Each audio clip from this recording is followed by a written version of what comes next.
Park Avenue, and then we'll take it higher. The Game Sports Show would like to thank an additional home to the Game Sports Show, Canadian franchise Boston Pizza. Boston Pizza, Sault Ste. Marie, located on 601 Great Northern Road, Sault Ste. Marie. Come in and join Boston Pizza for its numerous specials that are offered. After 9 p.m. daily, come in to Boston Pizza for $9 schooners, $4 rail drinks, and delicious food. Boston Pizza, Sault Ste. Marie, you're among friends. Booyah, and it's time for the Game Sports Show. It is yours truly, David McKeag, here live on location at Boston Pizza, Sault Ste. Marie. It is June the 29th, 2018. As I said, we're here at Boston Pizza, Sault Ste. Marie, where we're here on Thursday. We're here a little bit earlier than our usual time, as we stayed on the Monday edition at the Wicked Sister of the Game Sports Show. We started a little bit early this Thursday due to schedule conflicts. However, make sure you come on down to Boston Pizza, Sault Ste. Marie. It's a lively atmosphere as always. And make sure you come here, especially after 9 p.m. for their daily specials. Those are the $9 schooners for the Molson Canadian and Coors Light products, along with the $4 bar rails and the half price off appetizers as well. And here on the Game Sports Show tonight, we have a very special show, as we always do, and a lot of action-packed news and a lot of reaction to the NHL, upcoming free agency season and some off-season additions that happen, and along with some baseball news, as we always do here on the Thursday edition of the show. Just want to send a quick apology to our listeners that we had to cancel last minute our Wednesday show at Sports Center Bar and Grill this week. Myself and Jamie Antonello and Matt Primo and Dustin Grondin will be back at Sports Center next week, and also the following week we'll be doing back-to-back weeks to make up for missing it this week. Alongside with me here tonight, I'm going to have Justin Heichel and Brad Cochimilio, the usual crew. But before I bring in the fellows, I'm going to get through the usual introduction portion here tonight. And I want to give a special shout out to our board operator, as always tonight, Scott Nason. And also I want to give a shout out to the Boston Pizza staff here, Aaron Grisdak, Derek Maione, Ashlyn Wardlaw, Lauren, and also Mitch Wilson, the bringer of beer, as they always do a fantastic job here at Boston Pizza. And they have their hands full here tonight, as always. It's really busy. So make sure you come on down to Boston Pizza, Sault Ste. Marie, to be a part of the great atmosphere and where you are among friends. Continuing into sponsors into the show, Boston Pizza obviously being a sponsor and a home to the Game Sports Show, and also Sports Center Bar and Grill being a home and sponsor of the Game Sports Show, as mentioned a few moments ago. The Wicked Sister also being a sponsor and home to the Game Sports Show. There's also a list of additional sponsors with the Game Sports Show. There's Silver Creek Golf Course, there's the Salon, Superior Pro Shop, Discover the Canvas, Northern Critters in Need, Big Brother Big Sister, KBX Hockey, Pingator Cleaners, and also Northern Signs. And hey, that's a big list of sponsors, and we're glad to have them aboard, as we are also very grateful to have you, the listeners, join in week to week here on the Game Sports Show. And speaking of the Game Sports Show, you can follow us at www.thegamesportshow.com, along with thegamesportshow.podbean.com. You can also check out our website, as you can purchase our merchandise. We have a new batch of shirts in. We've sold multiple batches of shirts. They're $25, and they are very sharp shirts, and the proceeds of the $25 go towards charity. Those charities being Northern Critters in Need and Big Brother Big Sister. And hey, you donate to a great cause, and you're also wearing some sweet swag and merchandise around, and you also get to promote the Sioux's only local, regional, and national sports show. And speaking of the Game Sports Show, going into summer, I said last week that this week I'd be announcing some adjustments to our schedule, and as promised, I am going to deliver, and I am going to state those changes right now. As everyone has heard throughout Boston Pizza, Sault Ste. Marie, there's going to be some alterations with the location here, is a nice way to put it, as hasn't been officially related to the media yet, hasn't been announced yet to the media, but everyone around town has heard that Boston Pizza may no longer be in Sault Ste. Marie, and I'm not going to make that official announcement, but the Game Sports Show will be recording its final show here at Boston Pizza July the 29th due to some circumstances, and that's all I am able to say at this current time. But people are asking, what is the Game Sports Show going to be doing now? Well, obviously, we're still going to be at the Wicked Sister on Mondays. We're still going to be at Sports Center Bar and Grill every second Wednesday for the summer. Then we're back to every Wednesday starting in September until May. But for the Thursday show, for the remainder of the summer, we're going to be at Boston Pizza until July 29th, until that last day. And also throughout July, we are going to be doing a show at Silver Creek Golf Course. Now, at Silver Creek Golf Course, it's going to be adjusting between Thursday and Sunday between Boston Pizza and Silver Creek. 1 week we might be at Boston Pizza on Thursday, then Silver Creek on Sunday. or it might be at Silver Creek on Thursday, then Boston Pizza on Sunday, or we might just be doing Silver Creek on Thursday, then Boston Pizza on Sunday until the end of July. We're just working out some schedule stuff there, but we're going to be dividing the Boston Pizza show with Silver Creek Golf Course, as when we move on from Boston Pizza on July 29th, we'll be going full-time on Thursdays at Silver Creek Golf Course for the duration of the summer until we go to our new location in September, and we cannot announce that new location starting in September after Silver Creek Golf Course closes as of yet. We will make that announcement in mid-August, where the show will be on Thursdays again when the hockey season gets back up and running by September, October. So if anyone has any kind of confusion with that, just to sum it up, that yes, Boston Pizza is still here, and we will be here on location between Thursday or Sundays. Just make sure you pay attention to our ticker on Twitter or my Facebook on the Monday, Wednesday show for if our schedule is going to be changed. But we're going to be here at Boston Pizza until the end of July, and we'll also be splitting time throughout July at Silver Creek Golf Course, and then full time even more at Silver Creek for every Thursday for the August month. So that answers that question. I think that was quite descriptive. As I said, any kind of issues, just reach out to myself or Scott Nason, Brad Cochimilio, or Justin Heichel with that. Speaking of which, before I get to the agenda of the show, I really feel like bringing in the fellas right now. I feel like bringing in, we have an action-packed show. I'm going to go to the man to my right. They call him Brad Cochimilio. He's with Sudaday.com. He's got great hair. He's dressed nice. When we came to Boston Pizza here, he had the tables all set up for us. Mitch didn't have to do any work. I didn't have to do any work. Justin walked in a little bit late. So that's why I'm going to him last. Wow, that's easy for me to say, as I almost hit the mic with my lip. Is it easy? So, Brad, as I said, one of the best looking guys. Great hair. Giving you the best intro as I always try to. How you doing, my friend? I mean, hey, anytime I can get an intro like that, I can't complain. It's always a good night. And you know what? Set everything up, make sure I look out for you guys nice. I mean, I am technically the rookie on the staff. So He's the smelt. I'm being nice, being a good guy, show up on time. You know, On time, yes. Unlike Dave. just Keyword. saying. I was the second to show up here tonight, though. But when have you ever been on time, though, is the real question. That's a very good point.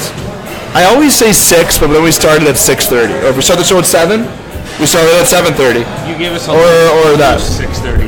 It was a good loose time. Now it's the guy who's speaking to my left here. Great beard. He has shades on his head today with his hat on as always. He's drinking those Molson products. Justin Heichel, how you doing, pal? It's a pretty good Friday here, you know. Getting, finishing the work week up. It was a long one this week. It was. It's really hot today. So, you know, the Molson products really hitting the spot after work today.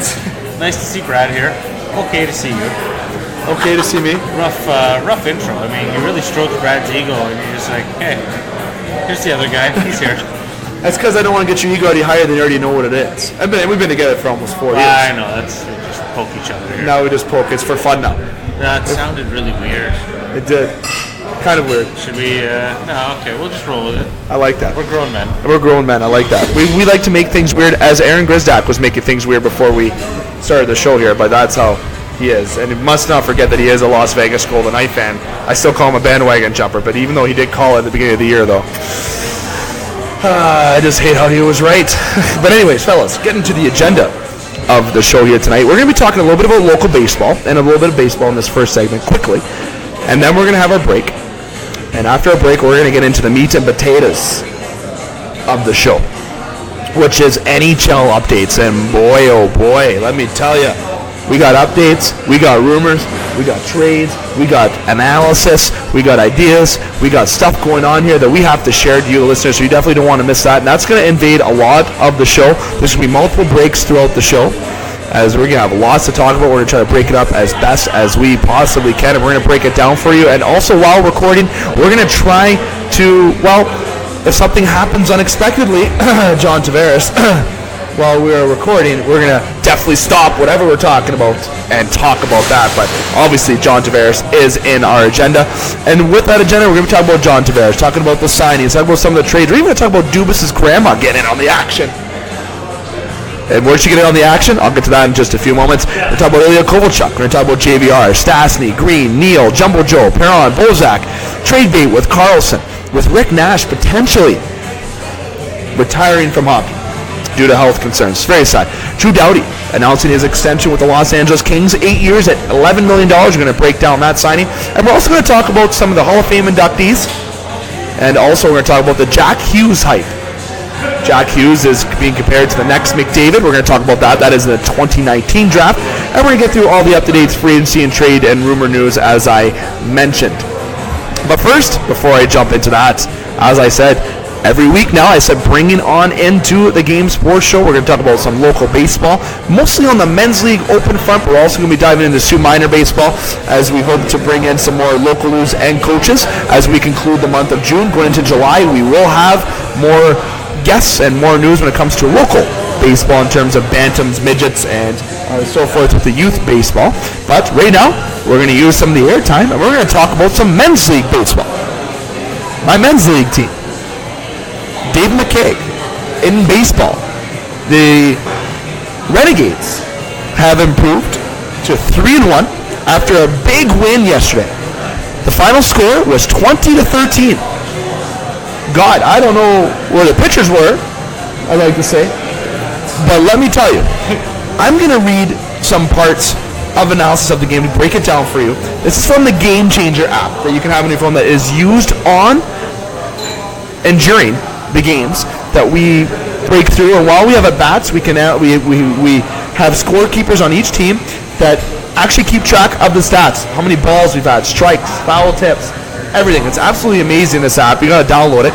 And I don't want to read the entirety that Jeff Mills has actually posted on the Sioux Minor Baseball or the Sioux Major Baseball Association Open League on the Facebook that you can check out on Facebook. But Jeff Mills posted a couple paragraphs. Usually everyone knows I like to talk, but I'm not going to jump into that full analysis. I'm just going to read you some portions there.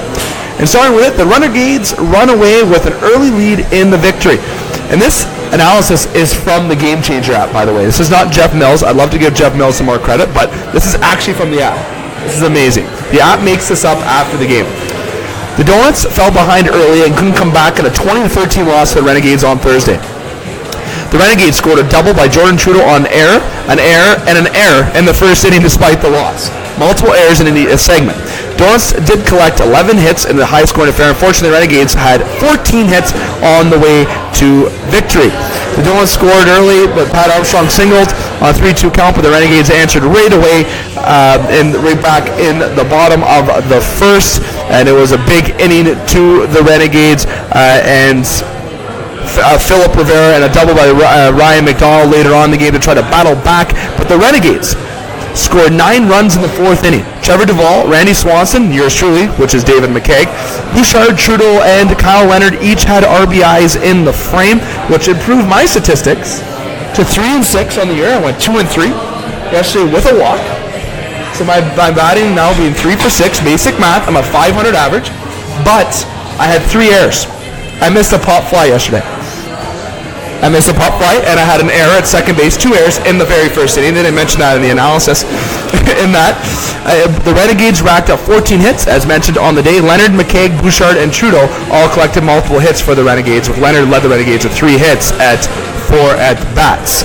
Now, I took some of my own words there and tried to spice up that analysis.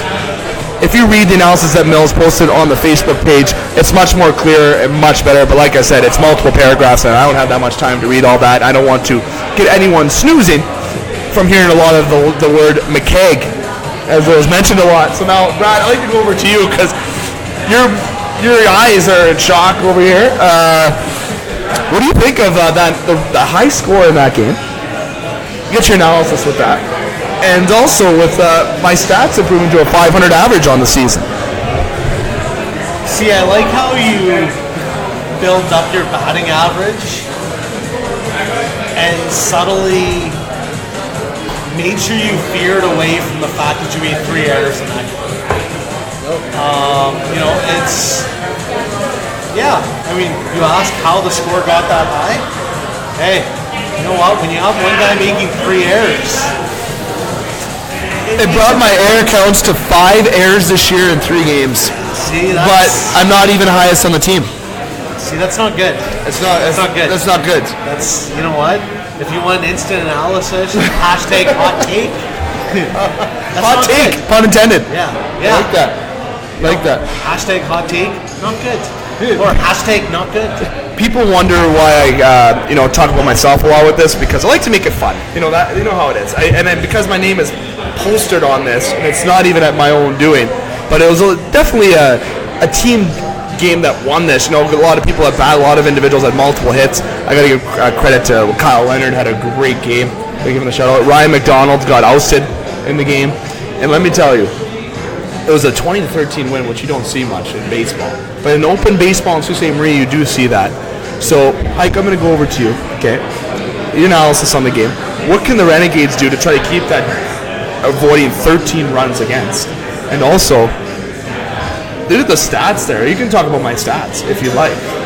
Do not be shy. I got to tell you, when I get a hit, boys, I have a little signature thing that I do. I do the Thanos finger snap when I get to first base. I can get your take on that, too, if you want to touch on that. It's a fun topic to start the show with, don't you think? I like that. I wish there was a noise I could make to explain my facial expressions right now. It's really, as far as the app goes. See, I made up some of my own words, as you know. I didn't really fully read from it, but... It's cool that all this stuff, it does all this, but the guys in your team gotta, pull it together so you're not getting mentioned so much. Yeah, me and Leonard got mentioned a whole bunch there. I'm happy to shout out Mr. Lenny. Yeah. I like to do that. But you're in there too much. It's not even my app, I promise. No, but you're way too happy about this. Do you have a baseball card? No, should I get one? I think so. Think so? Limited edition Game Sports Show, Dave McKay, baseball cards. Oh, wow. Auction them off. Oh, for 5 cents a card. I don't know. I don't know if anyone's going to pay the 5 cents. Is it a good charity giveaway? Yeah, charity giveaway on behalf of Northern Critters, Big Brother. Maybe I can bring that forward to them. I don't know. No? We're dragging that one on a little bit. Okay, I like that. But fellas, the big thing about promoting this is, I told the guys on the team and in the league that I want to promote this league. This league, we only have 4 teams for the second straight year. The teams in the league is very balanced. And I'd like to see you to get some guys out there that I know are good ball players. I'm not going to mention them here on air because I wouldn't want to upset them, because maybe they don't want to play for certain ways, or maybe they'd be embarrassed, or maybe they'll feel like I'm calling them out. There's a few guys. I almost slipped a few names there, but I didn't do it. But the big thing is promoting this league is the talent in Sault Ste. Marie. There's really good ball players. And Binkley's being one of those guys. Everyone knows who that is. Okay, so that's one name I'm going to throw out there, but I'm not throwing him on the bus. One of the best pitchers that I've seen to come out of Sault Ste. Marie. Okay, so it'd be good to get a lot of these good players to come out and grow this league. Not stack teams, but have a draft like we did this year, and we had a different approach to the league this year. And it'd be good to some fans have come out. We had over 20 fans there yesterday. I know there's probably some people's parents or girlfriends or whatnot, but people are coming out to support. People are enjoying the nice weather. And you know what? If you want to be active, you want to get into baseball, it's a very equal league as well. I'm not going to get too much into that, but it's a very equal league, and the talent's great. It's fun, and you're with your friends, and the most enjoyable thing is you're learning or playing a great sport. So make sure if you want to get into baseball, look into joining this league next year. You can reach out to Jeff Mills on Facebook, and he can give you that information. And I like to start off with the Renegades discussion because it creates a little looseness on our panel, and I like to be conceited about my great batting average right now. But and high error total, absolutely. But fellas, moving on from the local side, which we're going to be doing a lot of coverage this year, and we're going to do it between the Wednesday and Thursday show, as we're going to be bringing on in the Sioux Minor Baseball Association in terms of updates throughout Sault Ste. Marie local baseball, as I mentioned. But jumping into the professional level, the Toronto Blue Jays. Okay, talk about this week by week. We talk about a lot of the same topics that we discuss. Okay, we only got a few minutes here left before we go to our break because we have a lot of time that we have to cover with the NHL. So I'm quickly going to spearhead this and bring you guys in on a few comments with it before we go to our first break. The Blue Jays go into action tonight against the Detroit Tigers. The Tigers have lost 9 in a row. The Blue Jays are 37-43. They, let's just say, are still maintaining status quo as we did with last week. But Donaldson, back injury, right? Suffers a setback. The guy is batting the .234. He's the bringer of pain, not the bringer of rain right now. And I mean pain on his own body, not on anybody in the Major League Baseball right now. Brad, I feel like a Toronto fan saying this, and you being a Tigers fan are watching, your team's playing on the other side right now, but we're going to touch a lot on the Detroit Tigers as we get into July. I've said that, when we get more of that going, I'm going to let you spearhead a Detroit Tigers edition for our Michigan listeners, just so you know, next week we'll be starting the Detroit Tigers a little bit with our Blue Jays segment. But we're going to stick with the Blue Jays here due to the time of the show, and the Blue Jays, we said week by week, their pitching hasn't been as good as it's supposed to be. They haven't been able to live up to the expectations. We've had players, let's just say, struggle. And the whole Major League Baseball is. If you look at everyone's batting average right now, the batting average in the baseball is a lot lower than it's been in recent years. But sticking with the Jays, Donaldson stepped back. We said, and I sound like a Toronto fan as I said saying this, but we got to recoup. I think we got to fire sale. I think we've got to look at trading Donaldson. We got to look at trading some of the veteran guys, those high contracts. The only guy you're not going to be able to move is Tulowitzki. Keep Stroman. I know he's been struggling, but keep him. That energy. You got to keep Sanchez. They have some good youth right now. I really think that they got to make some moves to bring in some picks, and I really think they got to get some of the youth movement in Toronto because of how superior the division is and how superior the Red Sox and Yankees are going to be. But Brad, I want to stick to Donaldson. How much does it diminish his trade value here even more? Or do you still have a high trade value? I'll let you comment on that. It's, you know what, I mean, that's a tough situation just because, like you said, the injury situation does make it tough. Does it diminish his trade value? Yeah, probably a little bit. Any injury situation with any pro athlete usually comes in as an issue. As far as getting a return, I mean, I do believe the Jays would get a return for him. A top prospect, you think? I think you could get. I don't know that necessarily you would get a team's top prospect, but you should be able to get at least a solid prospect. I don't think at this point, because of the injury situation, you're not going to bring in a top prospect because teams would be worried about his health going forward. The rumors have been with Alex Reyes and the Cardinals for the last year. And obviously he's a fine young pitcher. I think is that or do you think the Cardinals will be getting ousted on that trade now when you think about it? Yeah, you know what I mean. I think that's a tough situation. I mean, if I'm the Cardinals, I'm maybe a little more skeptical bringing him in just because of the injury history. I mean, it's a tough thing to bring in a guy who's had injuries like that are long term. If it's something that was, if it's just been minor stuff, it's a little different. But this seems to be a little more serious. And it makes it, a big question mark for teams looking to make a trade. Absolutely, and you know what? I really think that teams are going to be looking at Curtis Granderson a lot too. Him being a veteran, he wants to win a championship. He wants to be part of a championship caliber team, and the Blue Jays have traded Steve Pearce to the Boston Red Sox. They got a pretty decent prospect, a shortstop prospect out of that, and I really feel that the Blue Jays can get a top prospect for Donaldson and maybe even get an MLB-ready player who's on the negative side of his season. Get an MLB-ready guy just to fill for a depth chart. Because when you move in these guys, you need some players to have in your lineup, right? So, Heike, I'll go over to you. Do you think it's time? I know we've always been saying this all year, that a hot start, then we're talking wild card. Now we're changing our perspective on it because now the Blue Jays that everybody predicted, it was 50% people predicted wild card. 50% predicted this team. The team that's not going to be as successful and be out on the outside looking in. They still do have a chance, believe it or not. I think it's unrealistic. I think it's more of a 10% and under chance more than it is on the plus side because of all the superiority in the AL. But do you think it's time for the Jays to be considering, all right, time to move Donaldson, time to get something for something because he's done. He's moving on next year. It's almost a formality. As much as he wants to say that he's going to return, it's pretty much inevitable that he's going to be moving on next year. And rightfully so. The team is going to be a very good team again in the next couple years with all these young guys, and I think they're going to have a very quick rebuild. I don't think it's going to be another 20-year wait that we're waiting for playoffs. I think it's not even more than a handful of years before we're a contender again. But at the end of the day, I think it's time that we got to get value for something right now. And I know you can barely move him because he's injured until the deadline almost. So whatever his value is now, that's what he's going to get. And I think you got to move him. I really think you do, and I think it's time for the Jays to consider moving some of the veterans out and bringing in some young blood and prospects and bringing in depth guys to fulfill the rest of the season. And you might upset fans with that, but it's probably time to consider that. Let's be honest. The Jays have a chance, like I have a chance to be Mr. Universe. That's a fact. As far as the Donaldson thing goes, I mean, you're totally right. As his trade value goes, he's probably not going to see any action before the trade deadline. So what teams are offering for him right now is probably the highest one you're going to get. The closer you get to the trade deadline, the more teams the less they're going to offer you.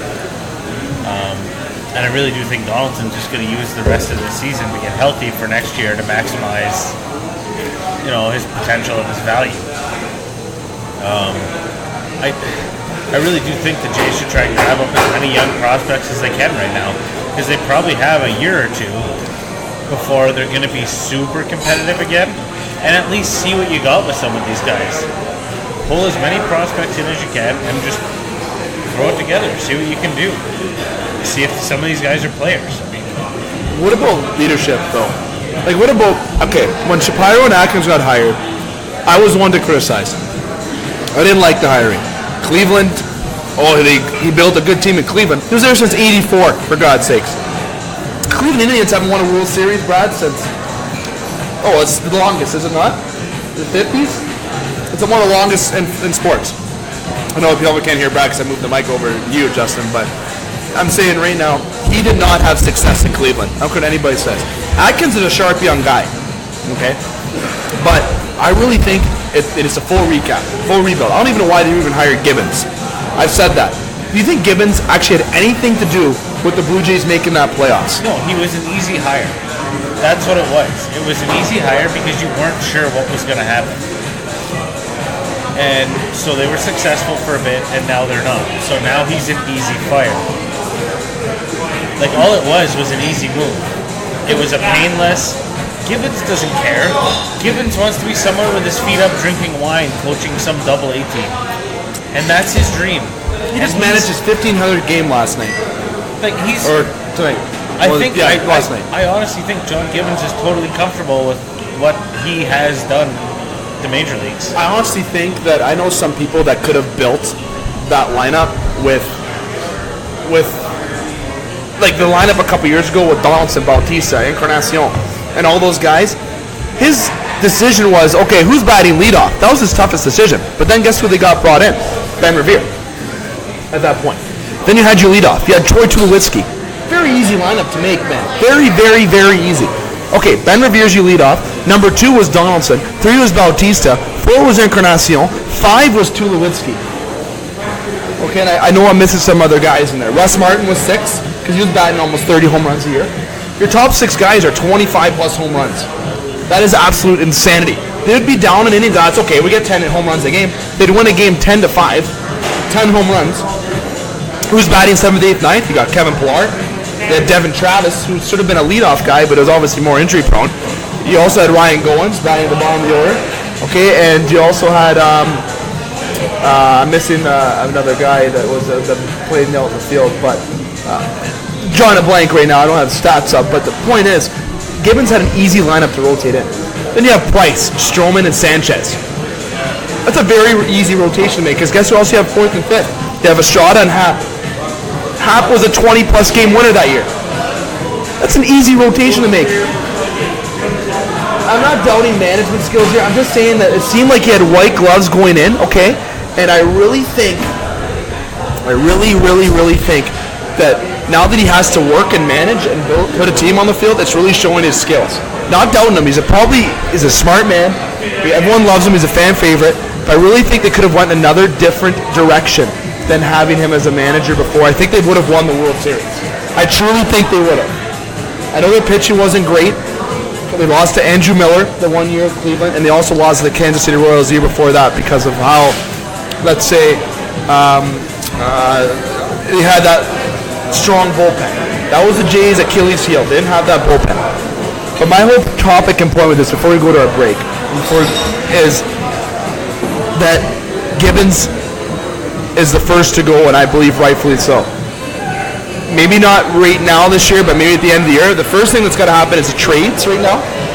If Atkins is going to be the guy, make those trades, okay? And then when it comes to it at the end of the year, you're making a new management trade, and you're signing guys you need to sign, and you're not rushing these young guys. You're getting a smart young manager there. I love what the Tigers did this year, hiring Gardenhire. I feel that was a fantastic hire, and he was a big part of the Twins' success in the early, I believe it was 2010, 11, 12, they had success, so that's how you got to take it. Okay, and the Blue Jays should be an attractive market. They have a lot of money. I know we're kind of stretching time here, so Brad, I'm going to go over to you just for a few points before we go to our break, and both Gibbons and even some points. That being said, and I get the complaints about John Gibbons, I really do, and I get the idea of managing a team that's extremely talented, but we have to remember, and I can say this as a Tigers fan, Jim Leyland managed a team and took a team to the playoffs.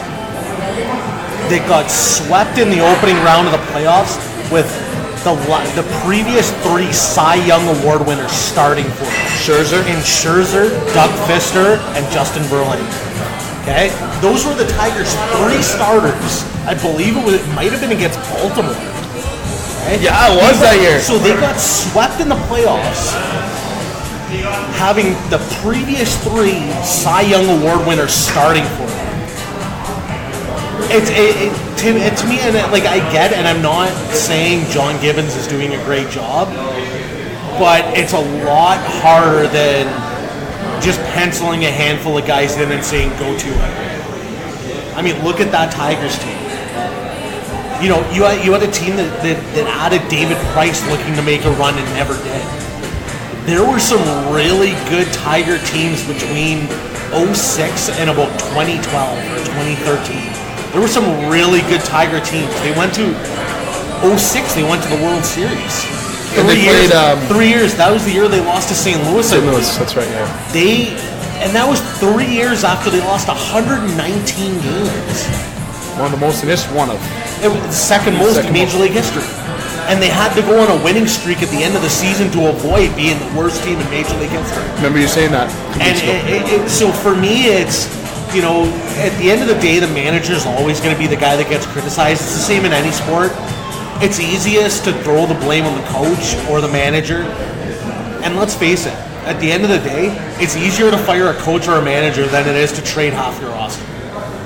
At the end of the day, it's a lot easier to do that. Sometimes the change is warranted. In this case, who knows? Maybe a managing change will be the difference between the Jays being, you know, a slightly below average team to being an above average team with a chance at a playoff run.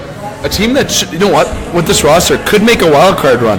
They're not that bad. They're not. But that's the thing. They're not bad.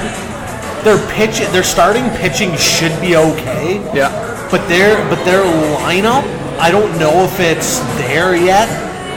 I mean, even healthy, I don't know that it's quite as good as the Yankees. Oh, hell no. Or Boston. Hell no. And let's face it, you're in a position in the American League where if you finish second in your division, you have to be better than Boston or New York. You have no choice to have a legit shot at making a run. Good luck. And I mean, for me, coming from the outside, I don't think the Blue Jays are there. As good as their starting pitching could be potentially, I don't think that's a team that's there. They need to make moves. I mean, to me, they need to rebuild. I mean, Detroit's in that situation right now, and you know, as a Tigers fan, you know, 36 wins or 38 wins or whatever that right now, I'm happy. You know what? I'm totally fine with them unloading guys and getting some young guys some experience. I mean, that's probably what needs to happen in Toronto. Definitely some good points from the one and only Brad Kochmilio and the one and only Justin Heichel as we talk about our baseball roundup here on the Game Sports Show locally and professionally. Fellas, went a little bit above time there, as kind of we like to do once in a while, but due to not having a Wednesday show this week canceled, we do have a little bit more leeway, whatever term you want to use in terms of time here tonight. So we're going to actually go to our first break though.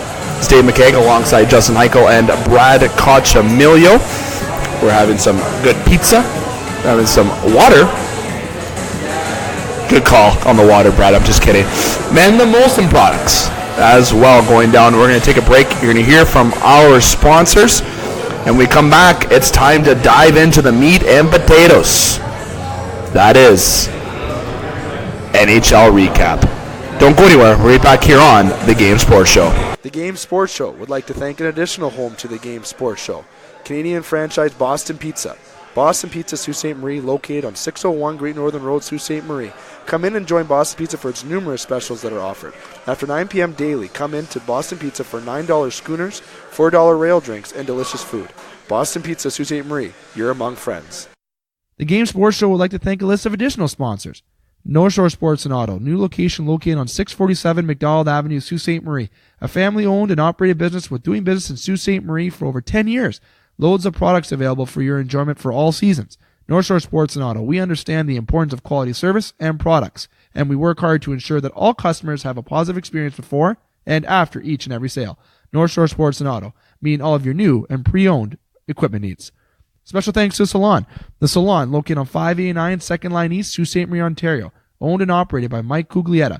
Book your appointment today at 705-941-9191 or via online at https://thesalonsioux.as.me-. The Salon, making the Sioux beautiful, one haircut at a time. As well as a shout out to the Superior Pro Shop. The Superior Pro Shop, located inside the Community First Credit Union Superior Arena on 285 Northern Avenue East, Sault Ste. Marie, Ontario. Owned and operated by Jeremy Paquin and ran by Larry Monroe. Superior Pro Shop, for over 40 years, meet all of your skate sharpening, skate repair, and hockey needs. Also to Discover the Canvas. Discover the Canvas, located on 317 Wellington Street West, Sault Ste. Marie, Ontario. A beautiful, new renovated building owned and operated by expert artist and Sioux native Katrina Thibodeau. Katrina taking her talents of the ink in Sault Ste. Marie and truly creating the best and most realistic art locally. Call Katrina today at 705-450-8099 or email her at discoverthecanvas@gmail.com to book your tattoo or consultation today. Check out our brand new website up and running now at thegamesportshow.com. There you can find past broadcasts of all our shows from the Wicked Sister in Sault Ste. Marie, Michigan, and Boston Pizza and Sports Center Bar and Grill in Sault Ste. Marie, Ontario. As well, you can find our brand new t-shirts available for just $25 a shirt. All sizes are available and proceeds will go towards Northern Critters in Need and Big Brother, Big Sister of Sault Ste. Marie, Ontario. Now you can purchase the shirt by emailing thegamesportshowssm@gmail.com. Please state the total amount of shirts and size needed. They have payment options available, e-transfer, or cash upon delivery, as a shirt can be delivered to your location if you live in the Sault Ste. Marie, Michigan, and Ontario area free of charge. TheGameSportShow.com, where you find all your local, regional, and national sports that you just can't get enough of. Hi, this is Joe Bowen, and you're listening to the Game Sports Show from Sault Ste. Marie. Welcome back to The Game Sports Show. It is yours truly, David McKeag, alongside Brad Cochmilio and Justin Heiko. You give that a little enthusiasm on that, fellas. And I'm getting the drum roll here, getting a little excitement. We got a big topic to talk about, and that is the NHL. Why are we going to talk about the NHL? Well, if you got to ask me that question, you're an absolute fool. It is an exciting time of year. Some stuff has been happening, some trades, minor, not huge, but some trades. We had the draft that we talked about last week. We all know where Rasmus Sandin went. We all know where Matt Hollowell went. Another Sault Ste. Marie Grand Plaque going to the Toronto Maple Leafs. We all know who went first overall. We all know who the Montreal Canadiens didn't pick. We all know who the Senators picked. That Kachuk boy looks like he has a lot of balls on the media right now. He's talking about his brother, saying he can't wait to play his brother. How he also thinks, he likes to be part of the Maple Leaf rivalry and he wants to be feels he's on the better side of it, or something along those lines. Also, the Red Wings still in the show at the draft. You had the Islanders still in the show at the draft too with some good picks. Definitely a good way to start the off season. And obviously a bit before that we had the NHL awards, and you had Ovechkin partying with the Stanley Cup like it was 1969, for God's sakes. Literally, they actually dented the Stanley Cup. Did you read that article? They dented the Stanley Cup. I guarantee you that's Ovechkin when he was probably swan diving off rooftops in Vegas with that cup into pools. And he probably slept with it, kissed it too much, and got a little bit sexual with that cup. I'm sorry, I'll say it flat away. I got a little bit too sexual with that Stanley Cup. And he definitely made his memories with that Stanley Cup, let me tell you right now. But now we're in the point of the offseason where we're going to discuss the trades and the signings. And fellas, there's a couple things to jump into. In this portion, we're going to talk about a lot of things. And I'm going to start off here with talking about some of the trades that did happen and some of the signings. Kepney and Smith-Pelly re-signed in Washington. No surprise there. Smith-Pelly had a great playoffs with the Washington Capitals, a big part of Washington Capitals Stanley Cup victory. Riley Sheehan re-signed with the Pittsburgh Penguins. Connor Sheary and Matt Henwick, former Maple Leaf, went to the Buffalo Sabres in a trade, and it seems like a salary cap dump, obviously, as they opened up $5.25 million in cap space. And fellas, let's get your reaction on some of that before we jump into the signing of Ilya Kovalchuk to the Los Angeles Kings. Brad, Pittsburgh Penguins, obviously some small news out of the Washington Capitals front there, but making some tweaks in their depth and whatnot. But the Pittsburgh Penguins re-signing Brian Rust as well, someone that we hope to get on the Game Sports Show in the very near future. Open up some cap space. They opened up $5.25 million in cap space. Are they ready to make a little bit of a splash that we are maybe not expecting, or are the Penguins just removing that cap space just to have it? Yeah, I think, you know what, in a lot of cases, I think teams right now are, essentially freeing up cap space. I mean, you when free agency opens this weekend, Sunday. You don't necessarily know exactly what's going to happen. I mean, you're going to be making offers to guys. You're going to be, there are a lot of moving parts, a lot of parts in play, and you don't necessarily always know what's going to happen. So it's nice to have that extra cap room and have that ability, knowing that if maybe something unexpected happens, maybe there's a guy out there that you make an offer to that you're not necessarily expecting to sign, that says, yeah, you know what, I'm going to go to Pittsburgh, I want to sign there. Then you've got the cap room to make that move, and you don't have to worry about moving other parts, because that's the other situation too, right? Is if you put yourself in a position where you make a deal during the summer, or you sign someone in the summer that puts you over the cap, you have to make another move to get back under the cap at the training camp. Yeah, like the LA Kings. I mean, this is a team that has got a lot of money tied up in a lot of older guys right now, especially with the Drew Doughty signing today.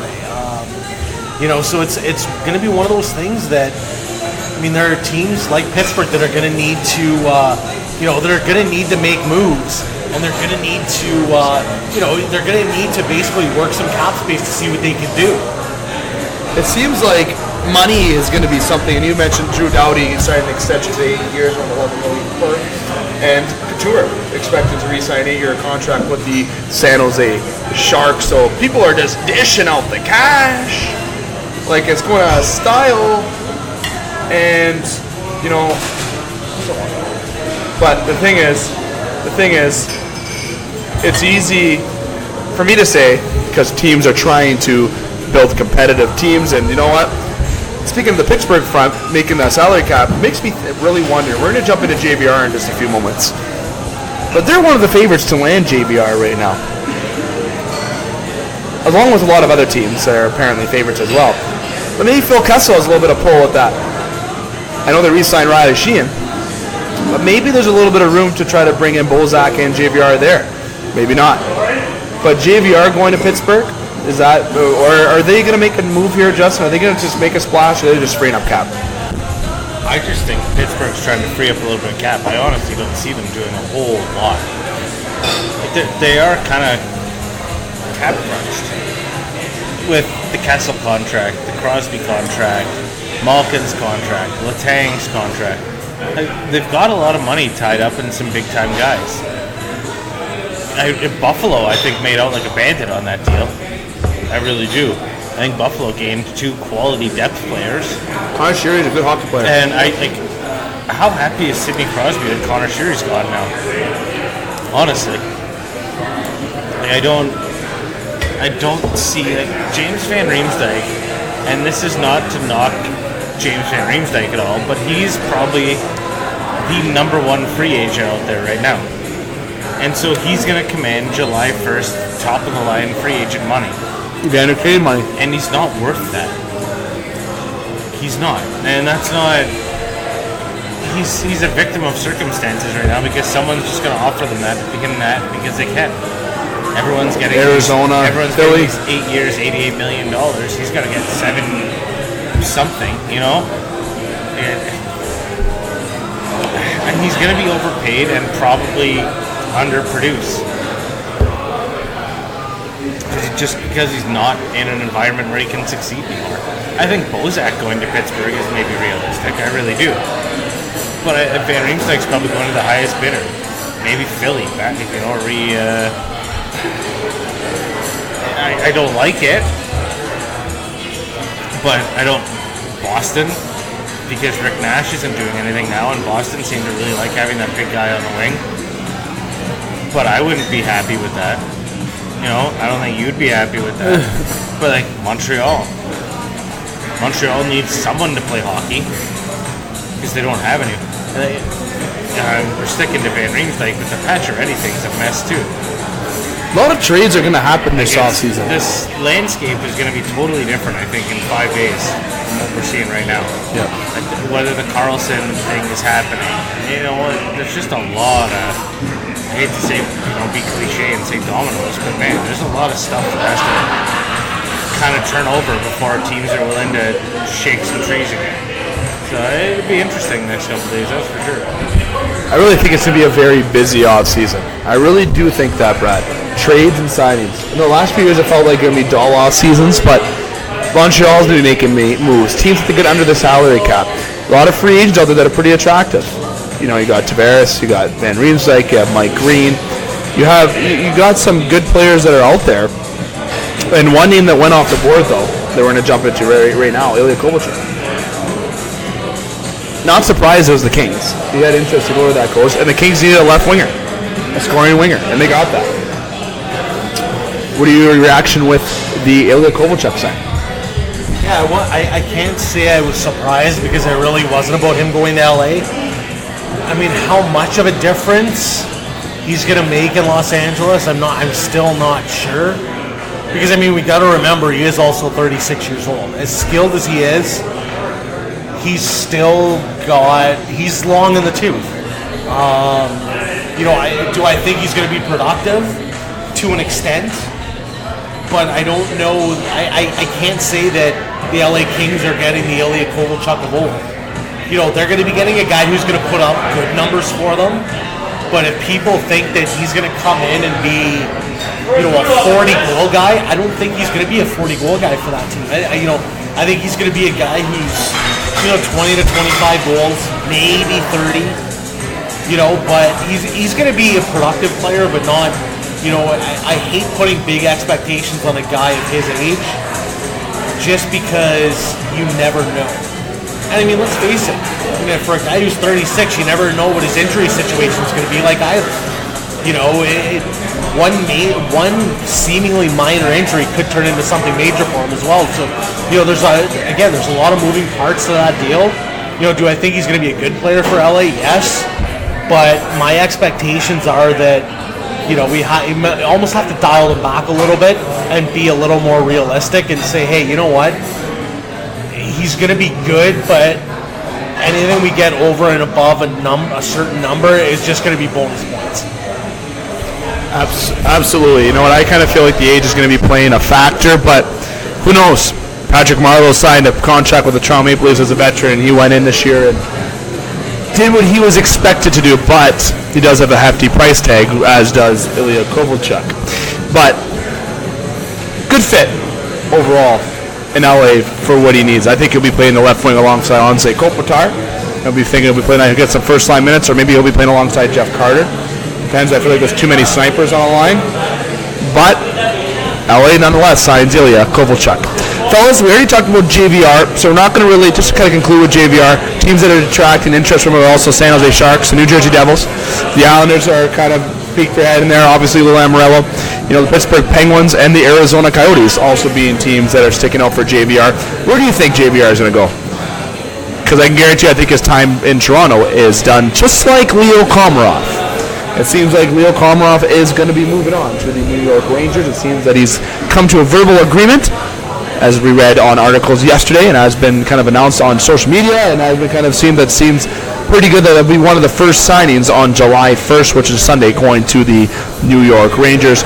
As you know what, him moving on from Toronto seems like a good chance for him to try to get back to what he does best at his role, being that third line guy. As in Toronto, he really fell to a fourth line guy, especially with the exposure of Johnson, and also Kapanen, and also just the guys who are moving, Connor Brown, and the guys that are moving up in that lineup in Toronto.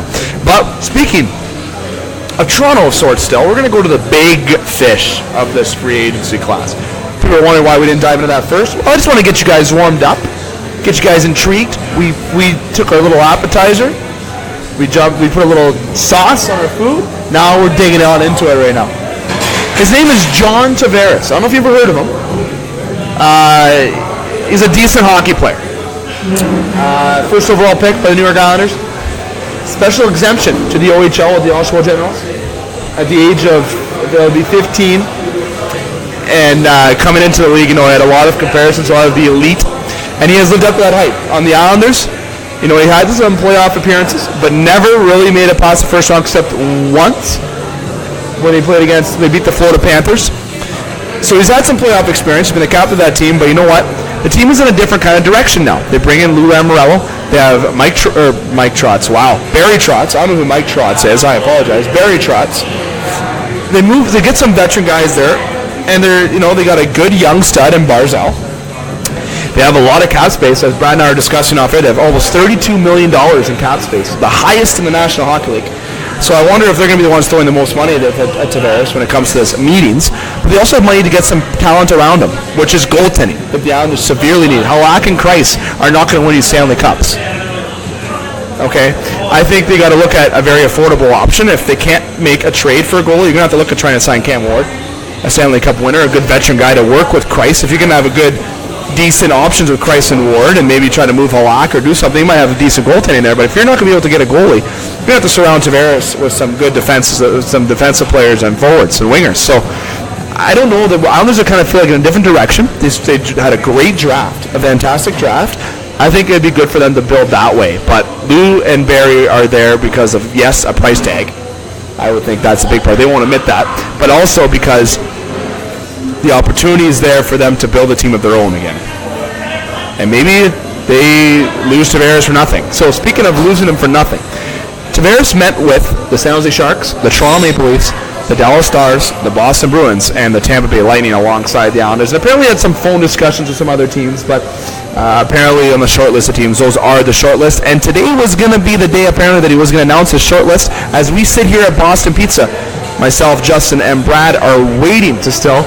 And I kind of like the example that Justin used that he got from a text. Maybe John Tavares is having a breakup conversation with the Islanders. If you're a Toronto or San Jose or Tampa, Toronto, whatever fan, you're hoping that because it kind of makes you come a little closer. A lot of rumors have speculated that Tavares' short list is going to be the Toronto Maple Leafs and the San Jose Sharks. Apparently those are the two teams that gave him fantastic pitches as well. And speaking of pitches, how about Dumas' grandmother? Before we jump into the meetings and how the meetings maybe have went, Kyle Dubas' grandmother sent a tweet out today. John Tavares, a good let me restart that.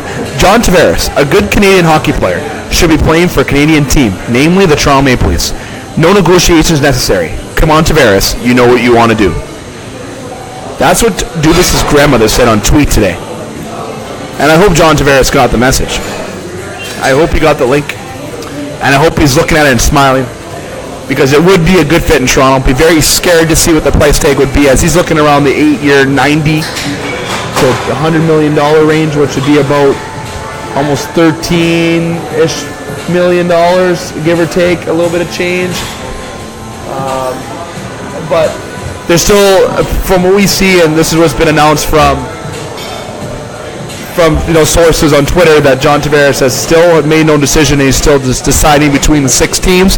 That's the most up-to-date news that we have while we sit here, and we're here at 8:16 p.m. at Boston Pizza. So, fellas, Tavares showed us the meetings apparently went well. A lot of surprise teams on our list. The Dallas Stars, no one would have predicted that. But you know what? A lot of good opportunity for him there. Brad, I'll go to you first. what do you think of this John Tavares sweepstakes? Is it a little much, or is it living up to the hype that it should be living up to? Yeah, I mean, he let's face it. I mean, he's the best player available in this free agent class.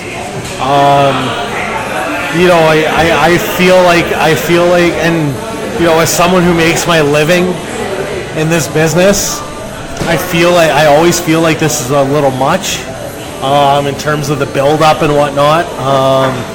I mean, I still feel like he re-signs on the island.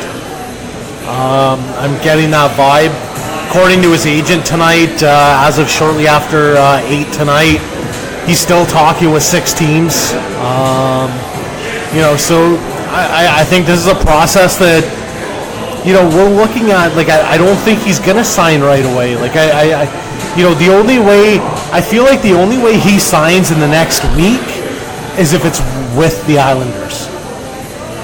If he re-signs with the Islanders, this deal gets done probably very soon. Don't you think it would have been done by now, or no? Not necessarily. No, not necessarily. I mean, you know, if I'm a player who's got an opportunity to become an unrestricted free agent, and especially if it's the first time I'm going through the process, I probably look to see what's out there and what offers are out there. You know, he obviously has interest in these teams that he met with. You know, for various reasons. You know, and for me, I don't blame a player for, you know, wanting to go through the process a little bit and see what the opportunities are. But I mean, like I said, ultimately, I feel like he's going to re-sign on the island, and I mean, I think the hiring of Barry Trotz goes a long way in making that happen. Absolutely. You know, he's got to be a little bit excited to see the direction that the Islanders are looking to go to, having Lou there and having Barry there. So, Justin, is he just dragging it on just to get a little show here, or is he going to go back to the island, do you think? Or do you feel that some pitches by teams are enough to convince him? Because we've heard on some things that the Maple Leafs apparently gave a fantastic pitch. Obviously, Dubas' grandmother is getting involved in that. So, and they also got the Dallas Stars and Sharks, who apparently gave a fantastic pitch. And I would be very surprised if Steve Yzerman didn't give a great pitch. You know, but it seems like there's a lot of teams that are in on it. Is money going to factor in this, or is John? Like, I know people say no, people say they go for the money, but is Tavares really just looking at money right now, or is he looking at the right fit in general, or to win? Because being 27 years old, the window of opportunity to win is still pretty big for him. He's still pretty young. You know, like this one's tricky. Like, I don't know. When the Stamkos one was going on, I was dead set on Stamkos was coming to Toronto. I mean, both of us were, you know, pretty excited at even the prospect of that. And, you know, hopes and dreams were shattered, and we moved on. And then the Drew Doughty thing built up, and hopes and dreams were shattered again. So it's tough to really gauge how this one's going to go. But with the hiring of Lamoriello and Barry Trotz, you can either look at it as trying to woo Tavares to stay, or that the Islanders are maybe fully hitting the reset button, committing to these young guys, and Barry Trotz was interested in the challenge of building a club and winning with it. Because the Islanders have some really good pieces, like Barzal being one of them, but they don't. The goaltending's a really big issue. Defense of sorts too. Defense is suspect. I mean, but the Leafs have proven that you can just outscore teams to win. Yeah. So that's not a but you have to have a goaltender that instills confidence in the guys in front of them. And they don't. That's a giant question mark. Maybe they bring Gar Snow back down because he's still with the organization somehow. Like, I'm not really sure how he ever got promoted to GM. I remember him being a backup goalie in fantasy hockey, and then he was the GM of the team somehow. And maybe we can get one of those promotions around here. I don't know. Absolutely, someday. But maybe the Islanders are going to start fresh. They're going to move back to Long Island eventually, and build a team and a fan base from there. Maybe that's the Toronto Maple Leaf fan in my head thinking that this is, all said, signed, sealed, and delivered. But Tavares could take a page out of the Joe Thornton book and, look at, hey, San Jose is not too bad. Marleau had a hell of a career there. A lot of top finishes, but no finish. People don't know who you are. Maybe it's a lifestyle thing. Like, you don't know. The only person that knows is Tavares. And as cliche again as that sounds, that's what it is. I mean, I don't think his agent even has a feel on it right now, this instance. We were supposed to know that, whether the Islanders were going to be the team or not at noon today, and we still don't know. It's Friday night of a long weekend. Do you think we're going to know anything before at least Sunday? I honestly don't right now. It's going to be an interesting weekend. Our stress levels are going to be through the bloody roof. That's for damn sure. Well, it's going to be a stressful weekend, especially for him to make that decision. That's a big commitment to move on from an organization he'd been a part of for so long, and a team that has been great to Johnny T. And I just feel like, I don't know if the Islanders are in a position to win now. They have the money, though. If they can look up to Tavares and sign guys, maybe they can make that run. But we know, just being Toronto fans, Justin, that we know that, you don't have to spend, if you spend too much money on guys, that isn't the best thing either. And Lou knows that. And I'm sure Dubas knows that after learning from Lou and Shanny and Hunter. So, makes me wonder, does this end on Sunday? Do we, when free agency bracket opens at noon on Sunday, while we're sitting in our couches eating our lunch, so I'm going to get up at 9 a.m. probably on Canada Day. I'm going to start the Molson products early. Wearing that Game Sports Show attire. I don't know how I'm going to fit red in there. Maybe my pants will be red. I don't know my shorts. But I'm going to be holding a Molson product. And I'm going to be staring at one of the sports outlet channels. And the first thing am I going to see? Are we going to see Tavares re-signing or signing somewhere else? Or is this something that's going to drag on the entire summer? That's the question. And it makes me wonder, by him not giving the Islanders the answer yet, that he is going to take that road. Like you said, Justin, take that long weekend. Take that breath. Enjoy the long weekend. He has a home back in Long Island, situated in Long Island. He's in LA this week. I'm sure he's caught up some sun down there. Thought about his family. And speaking of family and friends, I've had a friend tell me, whom is close friends with Tavares, 3 years ago, stated that he would never play in Toronto. This friend claimed to my friend that Tavares told him on text that he would never play in Toronto. But again, that's me right now making sure I don't get too excited about the potential of getting somebody and being heartbroken. I got to go with Brad's side. I do see a re-signing with Long Island. I feel like he's going to be excited about the direction they're going in. I'm actually pretty excited for them. Not because I'm a fan, just because I like their draft picks. I like their youth. I like what they can do. If they had a good goaltender, maybe added a defenseman that back there along with another scoring winger, they make those 4 moves. That's with re-signing Tavares. You got a playoff team. And you build from that. Because your young guys are going to grow. We see that in Toronto. Now, if he goes to Toronto, okay, we know Bozak, JVR are gone, and Leo Komarov. That's 4.25, and $2.9 million out the door. That is about almost $11 million in cap space being freed up. Okay, so you have that being freed up, along with Roman Polak's $1 million as well. So you have money being freed up, and Toronto had a lot of cap space. If he goes to Toronto, he's an immediate first, second, whatever you want to go between him and Matthews. But then you have Marner on his right side. I guarantee you that. Who are you going to have on the left side? People wonder what that is. I'm thinking it's Josh Levo. I think you give that guy a chance. Or you're giving Andreas Johansson a shot. Johansson a shot there. So you're giving other people a shot. Leafs have good depth. If they get Tavares, that means they're in it to win it next year. That means they're in it to win it for a few years starting now. The rebuilds have already exceeded the expectation. And it already has. Now, Brad, I must ask you, Tavares, is he the type of player that if he signs this big deal that he's going to fall through the cracks? Is there a risk of him falling through the cracks, or is he going to be the same guy that puts up 80-plus points a year and be a great leader and a captain quality? And if he goes to another team like Toronto, does he get given the C right away? You got to think of that. Toronto, or it wouldn't be Dallas, Kent and Tampa, Kent and San Jose, Kent and Boston. unless Chara wants to retire. But I think that's Bergeron's team after Chara retires. You'd have to think, or Marchand. Oh God, that'd be scary if he was a captain. But besides the point, that'd be Tavares' locker room as soon as he walks into that locker room. But if he signs with Toronto, does it get a little too much for him, or does he stay the same guy? You know what? I mean, these guys are such pros these days that I don't think a major deal changes John Tavares at all.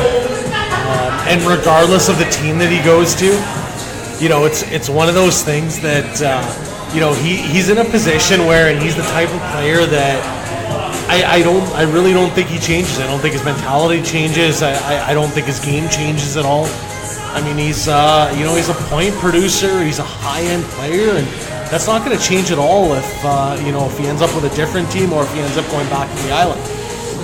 I think him going to the island that's what everyone's thinking, and I got to agree with you on Brad. I think that'd be the pick it seems like. But him in Toronto, oh my! I'm wearing right now, as my Game Sports Show T-shirt is in the wash. I'm wearing it a lot and promoting it. So if anyone's wondering why I'm going to say it's coming, I'm wearing an Austin Matthews T-shirt because of the eve of the free agency, with the Leafs hopefully being active, especially on the defensive front. There's a lot of defensemen available, a lot of good, affordable defense that can sign or make trades for. You know, obviously Drew Doughty and Oliver Ekman-Larsson are off that list. Those aren't even affordable options anyways to begin with. But this market, Tavares runs it.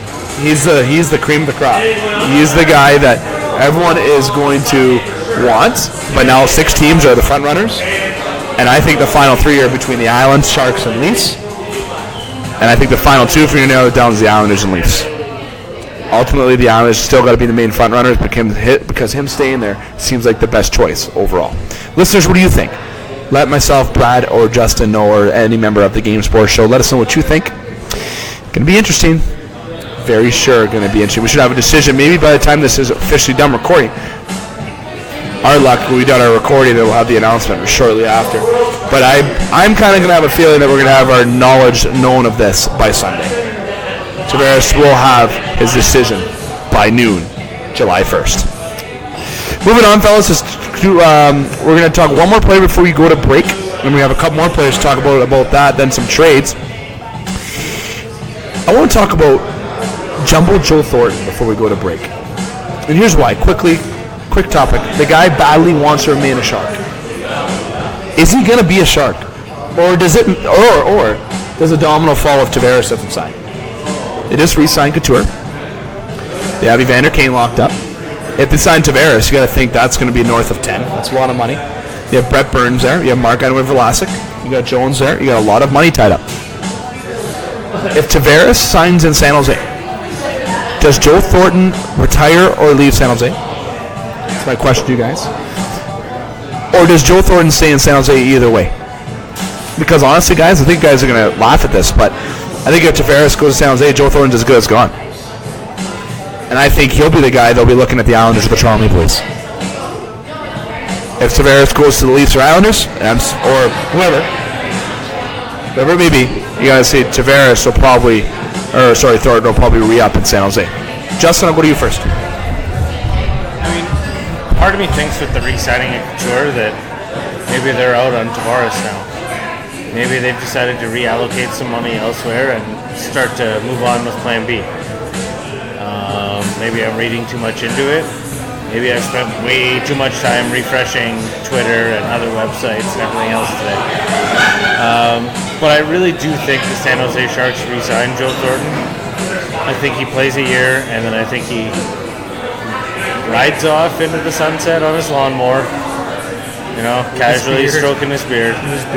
But I think the San Jose Sharks would be doing him bad if they didn't re-sign him.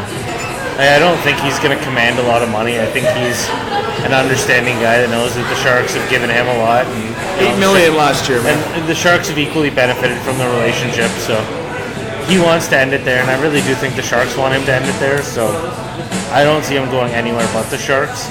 And even if there's not a contract there, then maybe he just retires. Or pulls a,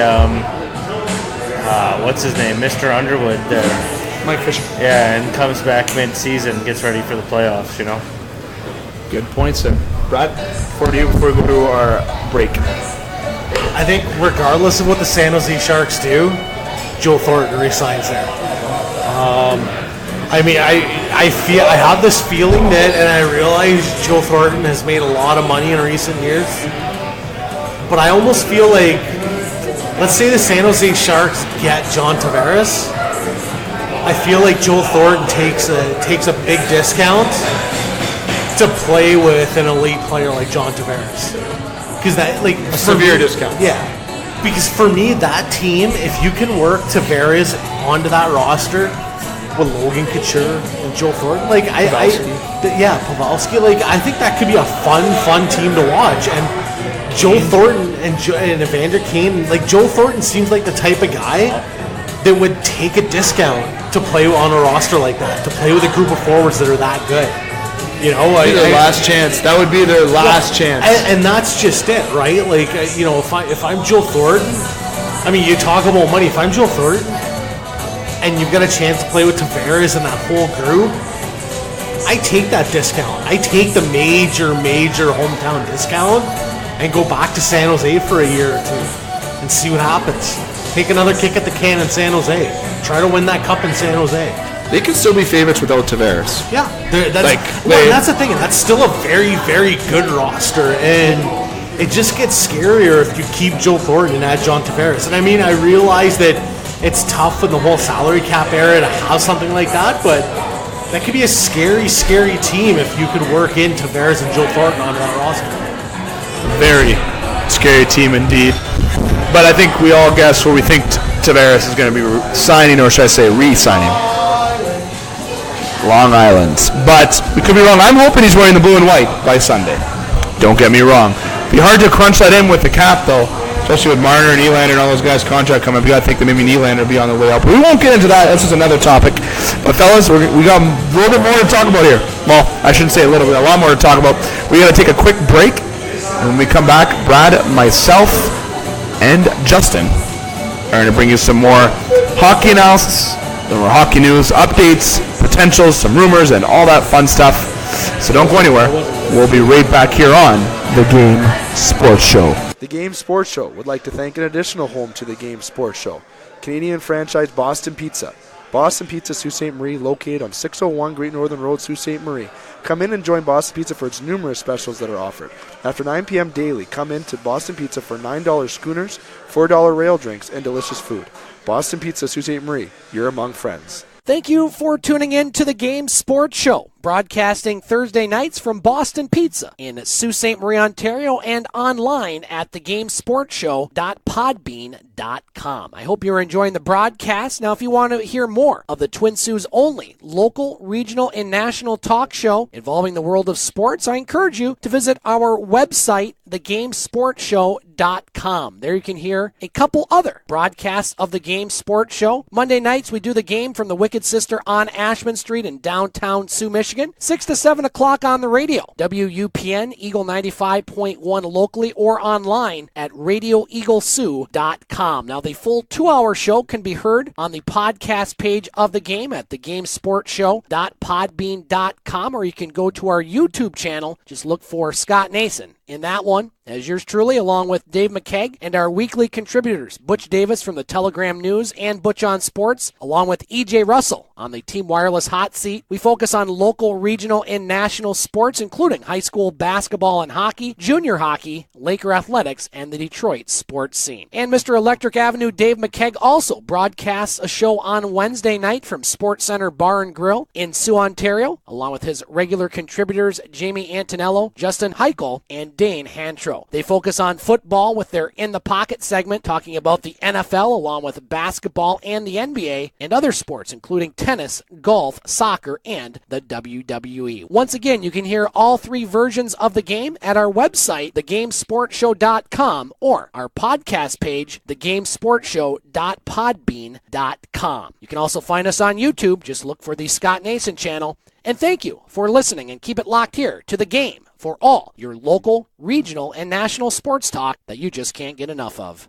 Get Wicked Catering from the crew at the Wicked Sister. We like to think of ourselves as foodies. While our favorite foods are paired with a beer tasting at the Wicked Sister, you can now have the same creative menu for your next catered business luncheon, family get-together, wedding, or holiday party. Our white truffle risotto appeals to your gluten-free and vegetarian guests. Add sautéed shrimp or freshly grilled chicken for a pop of protein. Or let us build you a custom menu to suit your needs. From plated events of 15 to buffets for 200, the Wicked Sister will cater your event with tapas, snacks, cravables, or a full sit-down dinner. The Wicked Sister, where you'll be treated like family, whether you like it or not. The Game Sports Show would like to thank an additional sponsor and additional home to the Game Sports Show, Sports Center Bar and Grill. Sports Center Bar and Grill, located on 624 Wellington Street West, Sault Ste. Marie, Ontario. Sports Center rated top sports bar for the second year in a row. At Sports Center, enjoy their famous 75-cent wing night along with delicious Molson products on tap, along with a great atmosphere and other great food options available as well. Sports Center Bar and Grill, the Sioux's best sports bar. Hi, this is Paul Maurice from the Winnipeg Jets, and you're listening to the Game Sports Show. Welcome back to the Game Sports Show. It is Dave McKeag alongside Brad Kochmelio and Justin Eichel here on Friday, June the 29th, a special edition show.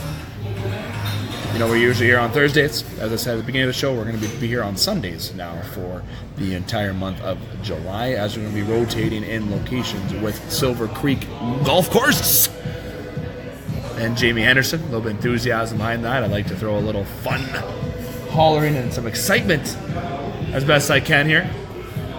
So, fellas, we got some more hockey to chat about here, though. We've dived into Tavares. We've talked about JVR. We even had a little discussion about Bozak with some potential fits, as I really feel that he's going to be wearing an Islander or a Pittsburgh Penguin uniform. I think his days in Toronto are done. We got some more players to talk about, though, and this will be the final part of the show. We're going to be talking about some more players and some news, and we got some Hall of Fame inductee talk and Rick Nash, and also going to be talking about some trade bait along with Erik Karlsson spearheading that as well before we conclude tonight's show. And people is going to be asking why the trivia question hasn't been asked, and I'm going to give you that answer due to the transition in terms of the schedule of the show. We like to maintain that Thursday entity for that trivia question. It just keeps it consistent. And also, we're going to be having new trivia added to the Game Sports Show. With Silver Creek, we're going to be offering out a free round of golf as a trivia prize. Upgrading that prize, and we'll also be offering out pizzas as well. So it'll be a bigger prize that we are going to be offering for that. So, fellas, we're going to move on here on the Game Sports Show live at Boston Pizza, Sault Ste. Marie. I want to jump into just a couple names quickly.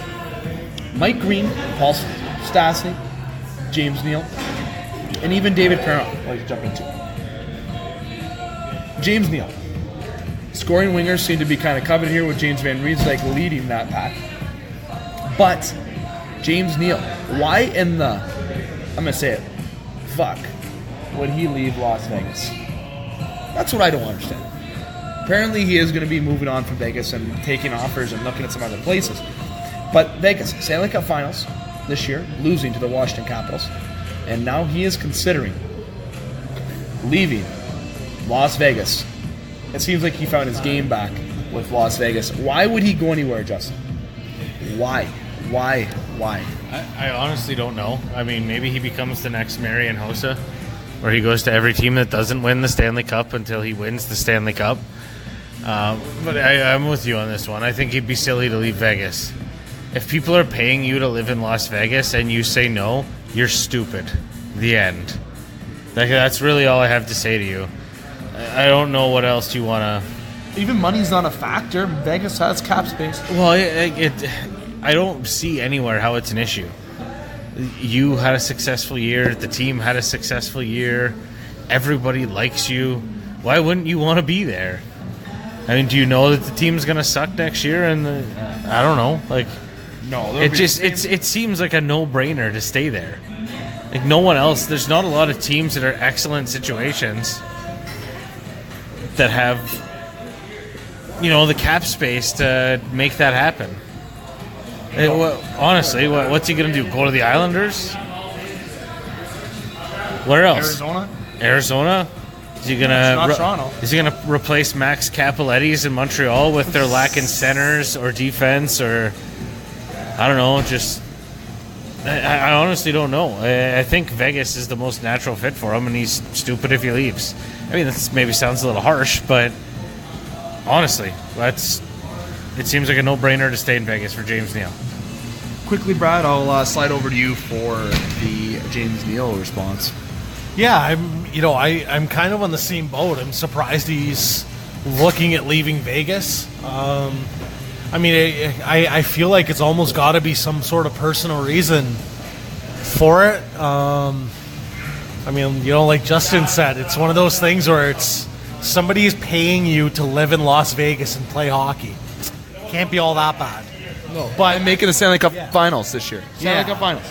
So, I mean, it's got to be some sort of personal reason why he's, looking to get out of town and looking to go somewhere else. And, I mean, I think there are going to be a lot of teams that are going to be interested in him just because he's a guy who, is going to be a serviceable and productive player somewhere. Absolutely, and he put up good numbers in Vegas this year, and he also had a very strong playoff as well with the Las Vegas Golden Knights. Again, Stanley Cup finalists, much to everyone's surprise this year. David Perron's in the same boat. Journeyman of the NHL, looking for a new home. Obviously looking for a wage increase because him leaving Vegas would be silly as well, in my opinion. I don't have to get your guys' comments with that as well. I feel like after you've been with 5 NHL teams, take it from someone who's played on 4 teams in junior hockey in a few years. When you have a fit with one team, don't request out of there to go to other teams because sometimes the grass is not greener on the other side. And moving on from those guys, we're going to jump to Paul Stastny quick, another big-name free agent out there of sorts who got traded from the St. Louis Blues to the Winnipeg Jets this year. Would have been nice to see Winnipeg re-up on him this year. That was great to see him there, and I think it was a great fit. But, hey, salary cap era, a lot of tightness, and the Winnipeg Jets are still a competitive team.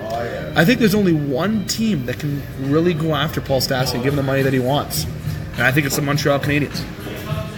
Who the hell do they have at center? Patre doesn't play D, or doesn't play center. It's definitely not a D either. Definitely not a D. He doesn't know what that is. Max Domi, they say they want to rotate him in there. He is not a centerman. He is a winger. He's not even a winger. He's barely a winger, Domi. Harsh to be said, but like he's. And don't get me wrong, I'm a favorite of Max Domi. A lot of it comes from because his dad was a legendary fighter with the Toronto Maple Leafs, but. He had a great first year, but he fell off the map last year. And Galchenyuk, I really feel Arizona won that trade. 100%. I'm not doubting Max Domi's talents here, okay? And Max, if you listen to this, trust, I'm telling you right now, I'm very sorry. I don't mean to chirp you at all. I'm not. But I really think the size of Galchenyuk, the potential is higher on Galchenyuk's end. I really think Galchenyuk was the better pick in his draft class. And I believe that was the draft with Ryan Nugent-Hopkins.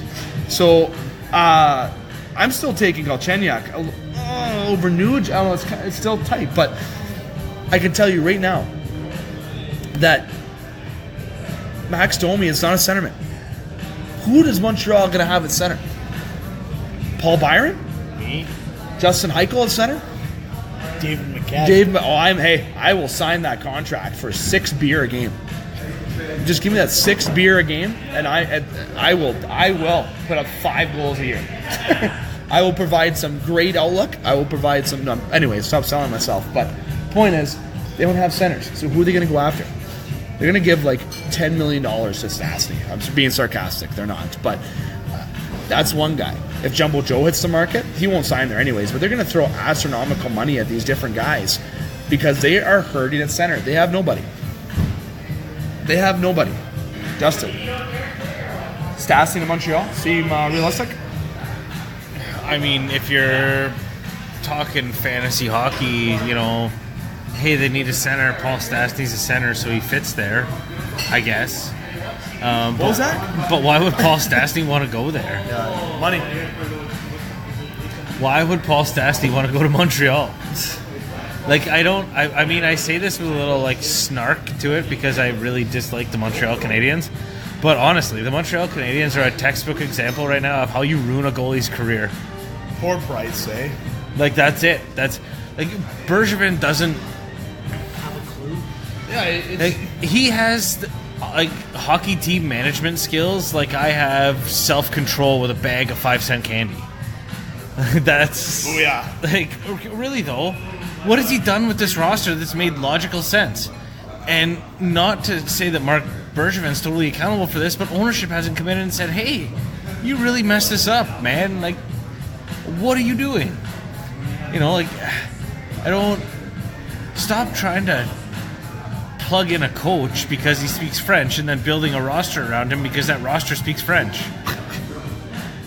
Like, it's no different than if I were to try and build like a relay race team to run some sort of Olympic relay race. Well, most of like my group of friends sports the same chiseled physique that I do, so we're probably not going to make the best relay team. You know, so if you just try to build people of like minds and build a team, it's probably not going to work. Montreal needs to give up on the whole Francophone thing and be a little more open-minded, because the Francophone ideology in Montreal is just a benefit to the rest of the league at this point. Yeah. Like, even Ottawa looks more stable than Montreal right now. LOL. Yeah. Absolutely not. I don't really think it's a fit that Stastny would want, but definitely going to give him the money that he would want. And we're going to get to the trade bait in just a little bit. That's going to include Max Patre. So we'll probably be touching on Montreal a tad bit more, but just get through more of the players here, fellas. Mike Green, right-hand shot defenseman. You watched him lump ride with the Detroit Red Wings, following the Red Wings, and I'm sure the Red Wings would like to have him back at a reasonable price, as I feel the Red Wings are a team that people should be watching this offseason. They're really quiet right now. They're a little bit too quiet for my liking, these Detroit Red Wings. They always kind of have been. Outside the cap era where they used to sign Brett Hall and Luc Robitaille and all those guys, right? But now they've been a little too quiet. And I feel like they're going to be making some signings that was going to blow people out of the water. Maybe they're in on Stastny. Maybe they're in on James Neal. Maybe they're in on certain guys like that to try to get back into the playoff ways. But I really don't think Detroit should go down that route. With Montreal being there, with Montreal. Wow, yeah, with Montreal being there, yeah, you do that. Sorry, the Toronto Maple Leafs being there, the Boston Bruins and the Tampa Bay Lightning being three big teams in that division right now. I feel like Detroit shouldn't rush if they want to get back to their superiority and consistent playoff runs. I feel like they're doing it the right way right now. But Mike Green, getting to Mike Green, as I said, he's a coveted defenseman. Right-hand shot, can handle the power play. His defensive play is very suspect. Do you think that Mike Green stays in the Eastern Conference or goes over to the Western Conference, Brad? I know the Edmonton Oilers are a team that would welcome Mike Green. Yeah, you know what? I mean, I think he's a guy that's going to be a good fit anywhere he goes. I mean, he's he's a guy that I feel like there was interest in at the trade deadline. There was a lot of talk about him getting moved at the trade deadline. But then an injury kind of derailed that, which is fine. I mean, you know what? It's a little bit of a good fit in Detroit in the sense that, with him and Trevor Daley, you have a couple of older guys, veteran presence, especially with a lot of the younger guys there, right? That's, we talk about teams doing it right and going full out rebuild. I like the fact that the Red Wings are doing it that way. I mean, I wouldn't be opposed to them maybe bringing in, an above average free agent or two, but I also don't want them, from the fan perspective, I don't want them to overdo it either. And basically ruin what's been, a full out rebuild. Getting back to Mike Green, I mean, he's he's a guy that I think he's going to fit wherever he ends up. It's just that simple. I mean, he's going to be a guy who he's going to put up okay numbers. He's going to give you a veteran guy in the room, and that's going to be a big thing going forward for wherever he ends up. Absolutely, and I really think with Mike Green, he's probably the most sought after defenseman. Is that fair to say? He's got to be on this market, and he's going to be in the $5 million range, though, I feel. And I wonder if that's going to refrain some teams because of it being the cap era. But hey, Nikita Zaitsev signed for $4.275 for 7 years in Toronto, so I guess anything can happen. So I really think that Mike Green is a coveted defenseman, obviously, but he'd be a true asset. Especially, I think he'd really excel with the Edmonton Oilers. I feel like that'd be a good fit for him alongside Donnell Nurse on the power play. I feel McDavid could really utilize him on the special teams end. And I just think him and Edmonton, they need that umph on defense. They have Adam Larson back there who got traded for somebody who won the Hart Trophy this year named Taylor Hall. That's probably a tough pill to swallow for the Edmonton Oilers fans. But if you bring in Mike Green and you try to move out the contract of Lucic, try to be able to afford to sign players, that would be, I think, a great fit for him to go to the Western Conference side. And don't even rule out Las Vegas. And we're going to get to trade bait. I think Karlsson in Vegas is a perfect fit, but if that doesn't occur, maybe Green would be a good fit with the Las Vegas Golden Knights. So, switching gears here, Justin, in terms of going to the trade bait. I know before we wrap up the show, we're going to talk about a player who has ended his career probably unwillingly. And also we're going to talk to the we're going to get in touch with the Hockey Hall of Fame inductees and talk about Jack Hughes before we wrap up tonight's show. But going to the trade bait side, I want to talk about two guys in particular, okay? Erik Karlsson and Max Pacioretty. Quickly on Max Pacioretty, you've already touched on. So Max Pacioretty getting traded seems like a formality. It seems like it's going to happen for sure. I'd be very surprised if it doesn't happen. Montreal Canadiens, I'm sure Max Pacioretty is trying to get himself out of Montreal. They're in a rebuilding side. I think they should be really considering trade Max Pacioretty. And there's teams that would line up to have Max Pacioretty. And some of those teams do include Vegas. You got to include the New York Rangers being on that front. You even got to consider that Arizona has apparently reported a lot of interest in trying to make a run with some guys. So Pacioretty has a lot of trade interest. And it'd be very interesting to see if he moves on. But a guy that I really want to touch on is Erik Karlsson. We've talked about him a lot. How hasn't he been traded yet? That's what I don't understand. Him coming back to Ottawa is not happening. There's no way that could happen. Am I crazy for saying that? I just don't think I can see this happening. Is Vegas too crazy to say? Is New Jersey too crazy of a place to say? Is San Jose too crazy if they don't get Tavares? Or does he go to a lower market team? Does he go to Columbus? With Jack Johnson moving out, we got Jack Johnson, who we didn't really discuss about, but apparently it's almost a formality that he's going to be signing in Pittsburgh. A lot of rumors going there. They're opening up cap. It almost does make sense that he's going there the most. But Karlsson, can you pick where he's going, or is this such a dumpster fire in Ottawa? It's really, literally bullshit what's going on in Ottawa. Yeah, it's a mess. I mean, it's an absolute mess. Yeah. I almost feel like management in Ottawa doesn't even have an idea what they're doing as far as making a move. I mean, Dorian has no idea. Yeah, and you know what? Like, as far as Erik Karlsson himself, I don't feel like there are any teams out of play as far as acquiring him.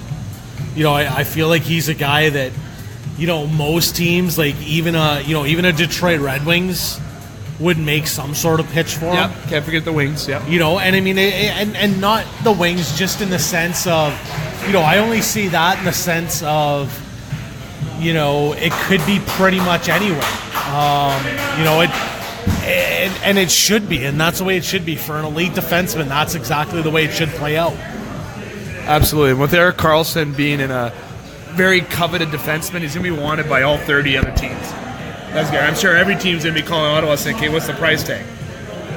Now, it all depends where Karlsson wants to go, and it's too bad. I don't think he really wants to leave Ottawa. I think he's being more forced out of Ottawa because of what's happening. And also because if it's an absolute dumpster fire there. Like, I haven't seen an organization ran this way almost since worse than the Toronto Maple Leafs and had their jerseys thrown on the ice by the fans. I think there's maybe some other worse teams that we're thinking of, but I really think that Karlsson is so coveted. Justin, I'm going to get some of your comments with Erik Karlsson right in just a few moments here. He's one of the best defensemen in the league. Even after having an off year this year, he is still going to make a great effect wherever he goes. And I really think he jumps over the Western Conference. It's really tough to say because there's so much going on in Ottawa right now. Like all the rumors this week of the team for sale with the refinancing, and it's really tough to sell a team that doesn't have any kind of draw or arena or fan base or good public image. Yeah, well, so it doesn't. Maybe Peter Dorian's just been told to hold on to Karlsson at all costs.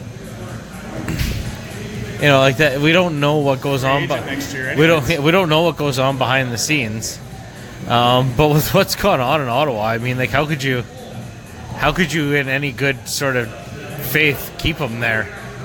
He's been through enough. Just let him move on. You guys had your chance. You made a cup final. Do you think that they're asking too much for Karlsson now? Now, the reason why I asked that is because his contract runs out this year. His contract runs out.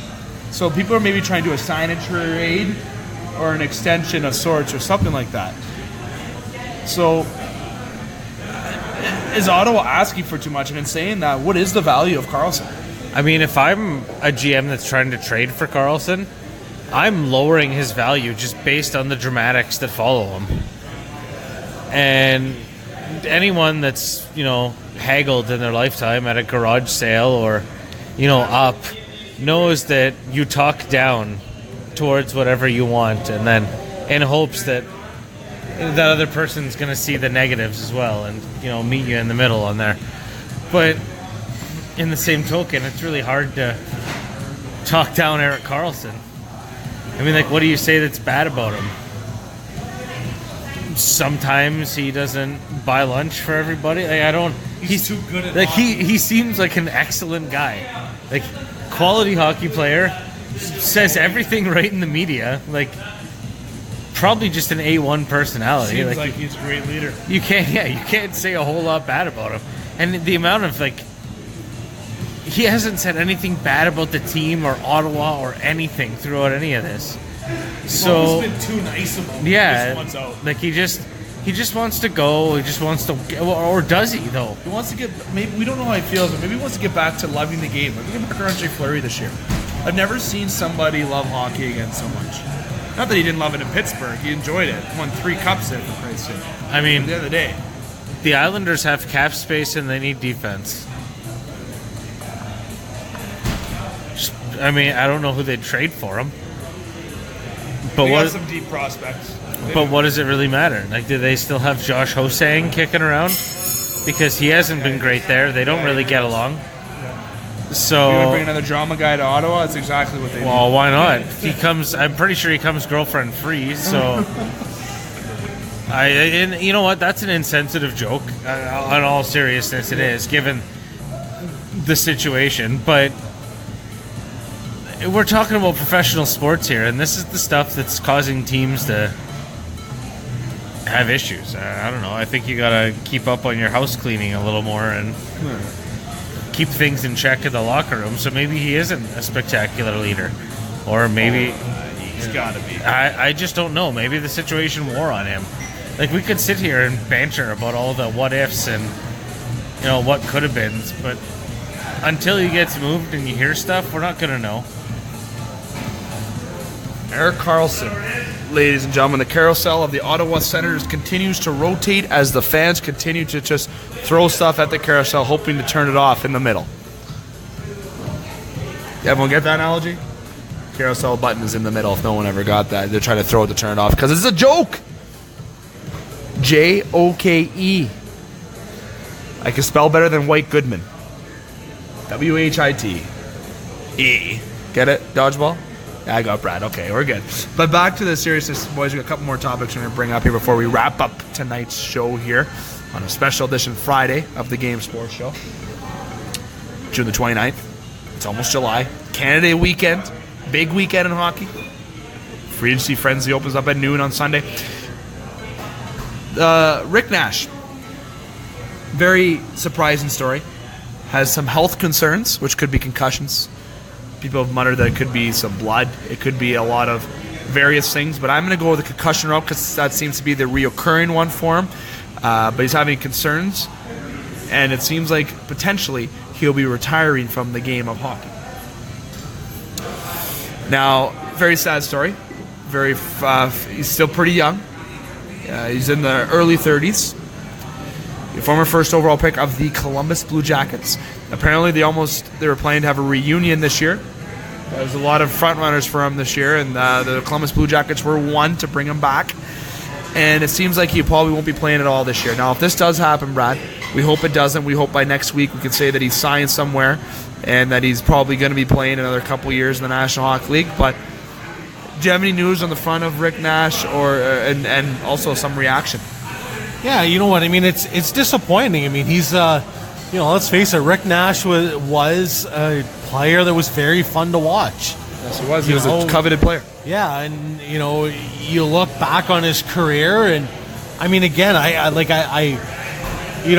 this point, if we're talking health concerns, I mean, that's more important than anything, right? It's when you're a pro athlete, regardless of how much you love the sport, your health is more important.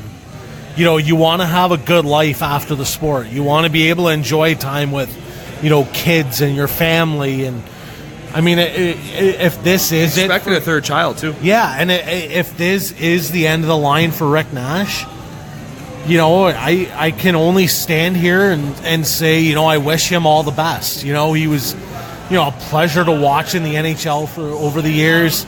I remember watching him in junior with the London Knights, and he's just a guy that's a lot of fun to watch. And it's too bad if his career comes to an end, but again, if it's a health thing, I mean, I look at it and I say, hey, you know what? I hope this guy, I wish this guy all the best, and hope that he can just enjoy life post hockey. See, that's the big concern. Crosby, who had concussion concerns, how he's going to be as he gets older. And look at the recent video with Daniel Carcillo. That's what Mike leads into my next topic. And here on the Game Sports Show, we crunch for time, so we're going to move to Justin first with Daniel Carcillo, kind of background with the story. And but definitely all the best from the Game Sports Show to Rick Nash. We hope that he does play. I'd like to see him play a couple more years. I'd rather him not play against Toronto anymore. I'm getting pretty fed up with that. But, it's definitely good talent. And Toronto was another team that would be in on him this year. Getting that big winger back there. But mainly health is a top concern. But, Justin, I'm going to go over to you. That Daniel Carcillo. Wow. I'm kind of making a turn here because I know it's free and we should be excited talking good things. But Brad brought up the good things in hockey and the health and the thing after hockey. There's a lot of things that people don't know in the world after hockey and how it can affect life. If you're a fighter, a goal scorer, if you're injury prone in your career, or the stuff that goes on behind the scenes, or what you battle as an individual. Definitely some tough times that Carcillo is, and it's good that he's came forward with these issues. This is one of those dirty things in the NHL. It's kind of like when everyone, you get a new puppy and all you see on Instagram and Facebook is all the pictures of the, the puppy and how everyone's happy, but no one posts a picture and the puppy shits on the floor. You know what I mean? And this is one of those dirty spots. Maybe not the best analogy, but it's a fact. And to me, as an outsider looking in the league, it looks almost to me like the league turns its back on a lot of these guys who are willing to say something after the fact. Like the Carcillo video really hits home. Anyone that's played sports, you've had a guy on your team that's gone too hard, that goes to the wall for the team all the time. And maybe this doesn't resonate with some people yet, but like I'm 33 this year, and I've seen a couple people that I played sports with in high school that some didn't make it.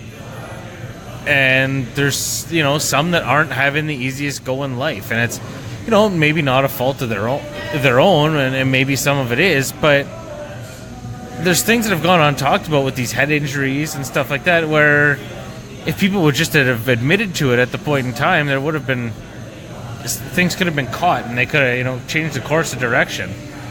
Now, not to beat that drum and, say woe is them on these, the professional athletes having these issues. But if it doesn't start getting talked about at a professional level, then it's not going to get talked about down the chain at a minor level. It's not going to you're not going to have preventative measures coming in for head injuries and, just not full-on wholesale changes to the game, but tweaks to make things a little bit safer, to avoid I don't want to say traumatic, things like that, because it's the game.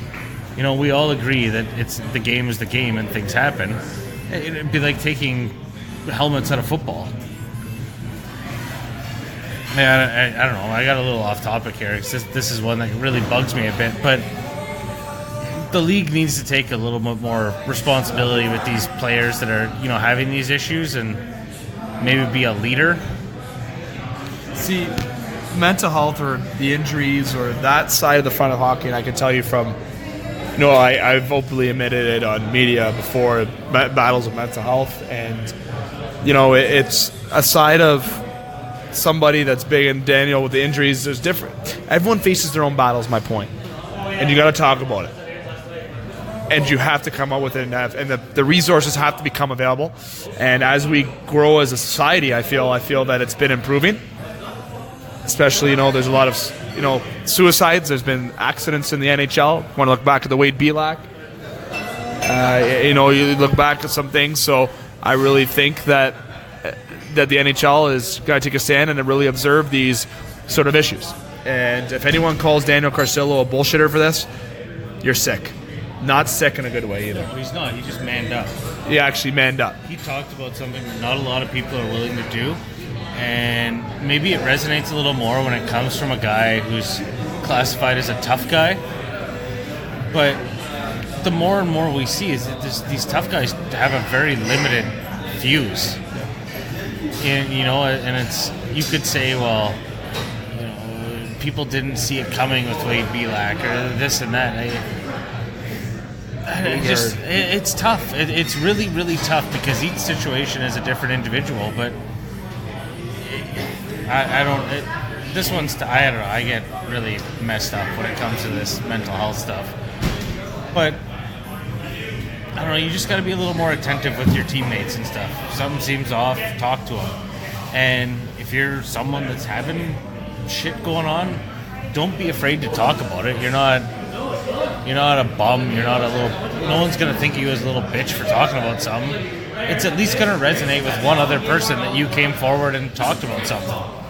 Absolutely. And I think Carcillo's maybe a leader for his era of NHL players going forward, saying we got to talk about this stuff. It has to be an open conversation. It does. It absolutely, definitely does. Now, Brad, we're going to go to some Hall of Fame discussion and then talk about Jack Hughes before we wrap up tonight's show. We're going to jump into the Jack Hughes thing first. We said that we talk about that. The reason why I bring up Jack Hughes and that we're kind of veering away from the free agency talk, I must say to listeners that we're going to go to some points outside that relate to the game of hockey. We've discussed our free agency and some rumors and some players. Next week, we're going to be recapping and talk more rumors and trades on next week's edition of the Game Sports Show, which will be Thursday from Silver Creek and Sunday here at Boston Pizza next week. So I have a couple shows to really talk about some more fits and some player movement and all that stuff. So the players that we talked about is what we're remaining at today for the free agency frenzy starting on Sunday. So we're just going to grab 2 points that are outside of that, and that's the Hall of Fame and Jack Hughes. Brad, I want to get your analysis on Jack Hughes, if the hype is really as what they seem. 2019, this is the potential first overall pick. People are saying that this guy's got comparisons to Connor McDavid. Are these true facts? Is he a generational talent? Is any kind of news front? Is he going into any colleges? Any kind of side that people may not know about Jack Hughes? Yeah, so the long and short of it, Jack Hughes is a dual citizenship, so he's got Canadian and American citizenship.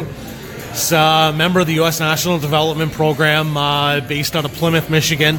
Play out of the former Plymouth Whalers Arena in Plymouth.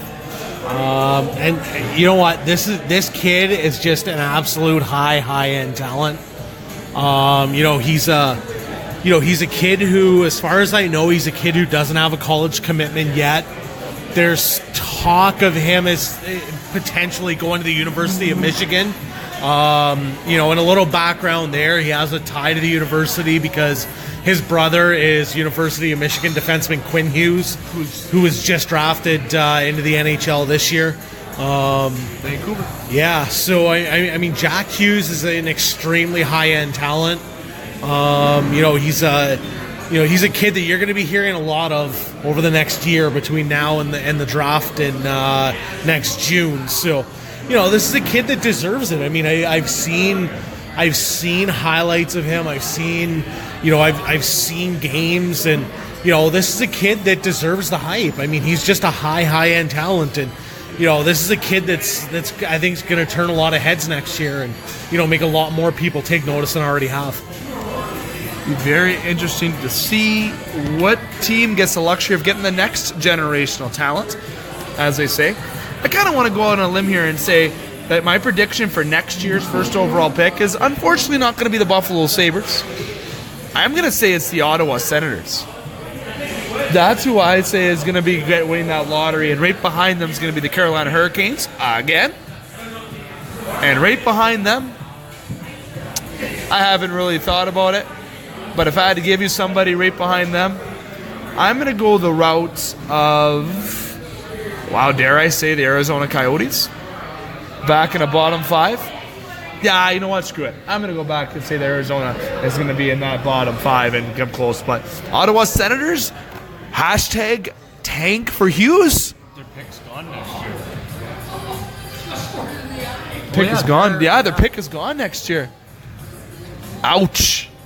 Oh, that really sucks. I completely erased all that. That's just coming back. Okay. So, okay. All right. So let me rephrase. No, you know what? That's okay. That's right. They traded that pick. Very, very happy Oh, yes, he would. The Bringer Beer would like that. Okay, so let me refrain. So I'll say that Ottawa is going to make the Colorado Avalanche get that first overall pick, and I guarantee you the Vancouver Canucks are going to do whatever the heck it takes to trade up to get that, so they can have the brothers play together. So at the end of the day, Ottawa Senators, I don't care, are going to be the team that gets the Colorado Avalanche that first overall pick. Thank you to my producers and also Justin Heichel for that reminder. I knew that going in. I just got excited because I just wanted to rise on those Senators a little bit after trading for Matt Duchene. Yikes. Matt Duchene. Ugh. I bet you Ottawa fans are loving that trade right now, eh? They're loving it so much. You know who's really loving that trade is Colorado, though. I'll tell you right now, they're loving that trade because you know what? They're probably going to get Hughes next year. I'm telling you right now, like I said, that pick is going to be Jack Hughes. Fellas, moving on quickly because we only have a few more minutes and to go through who were the Hall of Fame inductees this year. Willie O'Ree, the first African-American player to play in the National Hockey League, played representing with the Boston Bruins. Gary Bettman was bought in for the Hockey Hall of Fame as a builder's part. Employee of the month. And Marty Brodeur, Martin St-Louis, Hannah Hefferod, who was a women's hockey player for Canada, and Alexander Yukushev. Thank you very much for that, Brad. And speaking of Alexander Yukushev, Don Cherry is not pleased. Henderson didn't get. Don Cherry was not pleased with those introductions. First off, I gotta say that congratulations to the inductees to the 2018 Hockey Hall of Fame. Definitely got to think Martin Brodeur was like an anonymous decision to get into that Hockey Hall of Fame because he's an absolute one of, if not the best goaltenders of all time. So, but does Cherry have a point with Yukushev? I will not get that right, Brad. Alexander Yakushev. Yakushev. I will keep going until I get it right. Or does the NHL have it right with Alexander getting in? And did they get everybody else right? I'm definitely big fans of Brodeur and St. Louis getting in. Justin, then Brad, and then myself to go on to wrap up tonight's show. First off, I really think the Willie O'Ree addition to the Hall of Fame is a good on the NHL. He's done a lot outside of his playing career to grow the game of hockey and kind of bridge that gap to younger players that maybe wouldn't have been exposed to the game of hockey or wouldn't have thought about playing hockey. And he's been entirely humble the entire time. Did I say entirely and then entire and that's it? Okay, whatever. Yeah, it's nice. Whatever. But yeah, no, he's been a good ambassador for the sport of hockey because he's really embraced what hockey fans believe hockey's all about. As far as Martin Brodeur goes, I feel like that was a no-brainer. Imagine? Nah, I disagree. I think St. Louis as well. Yeah. Kind of a no-brainer. The Gary Bettman one, I don't like it. Just kidding. Okay, well, here it is. Just I don't. kidding. I've been sitting on this one all week. I don't like it, but with what he learned and running the NBA further into the ground than Eugene Melnyk has done to the Ottawa Senators. NHL? No. Oh, yeah. Look up Gary Bettman. Oh, okay. Do a little history lesson. Yeah, okay, no, I follow you. You probably weren't even eating solid food at the time. But yeah, no, Gary. You're right. No, you're right. Yeah, you're good. Without his knowledge and just purely business knowledge, I don't think the NHL would have been able to survive the last 15 years. I honestly don't. And it like, everybody hates his guts, but I think it's fun to hate him.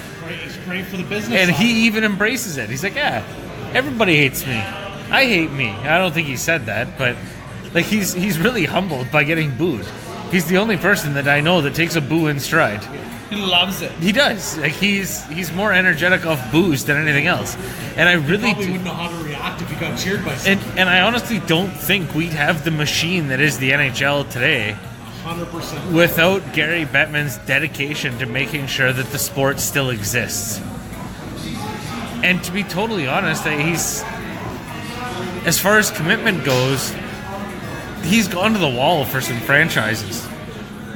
Arizona, As Canadian hockey fans, we don't see it. I mean, we do with the Winnipeg Jets, but he's made sure that every stone has been, checked, and every nook and cranny has been made sure that the Arizona Coyotes are going to stay there. The Florida Panthers are going to stay there. And for lack of a better right now, the Calgary Flames are probably going to stay in Calgary. Let's hope. Like he's the reason we have the landscape we have today, and he deserves a little bit of recognition. So I think that's fair. As far as Alexander Yakushev goes, I don't. Aside from knowing he was a big deal in the 72 series and Don Cherry doesn't like him because he's Russian, I don't have a whole lot to add to that. I mean, I feel like you definitely have to recognize players from both sides of that series because it was just such a legendary occasion as far as hockey goes. Like that's a big deal.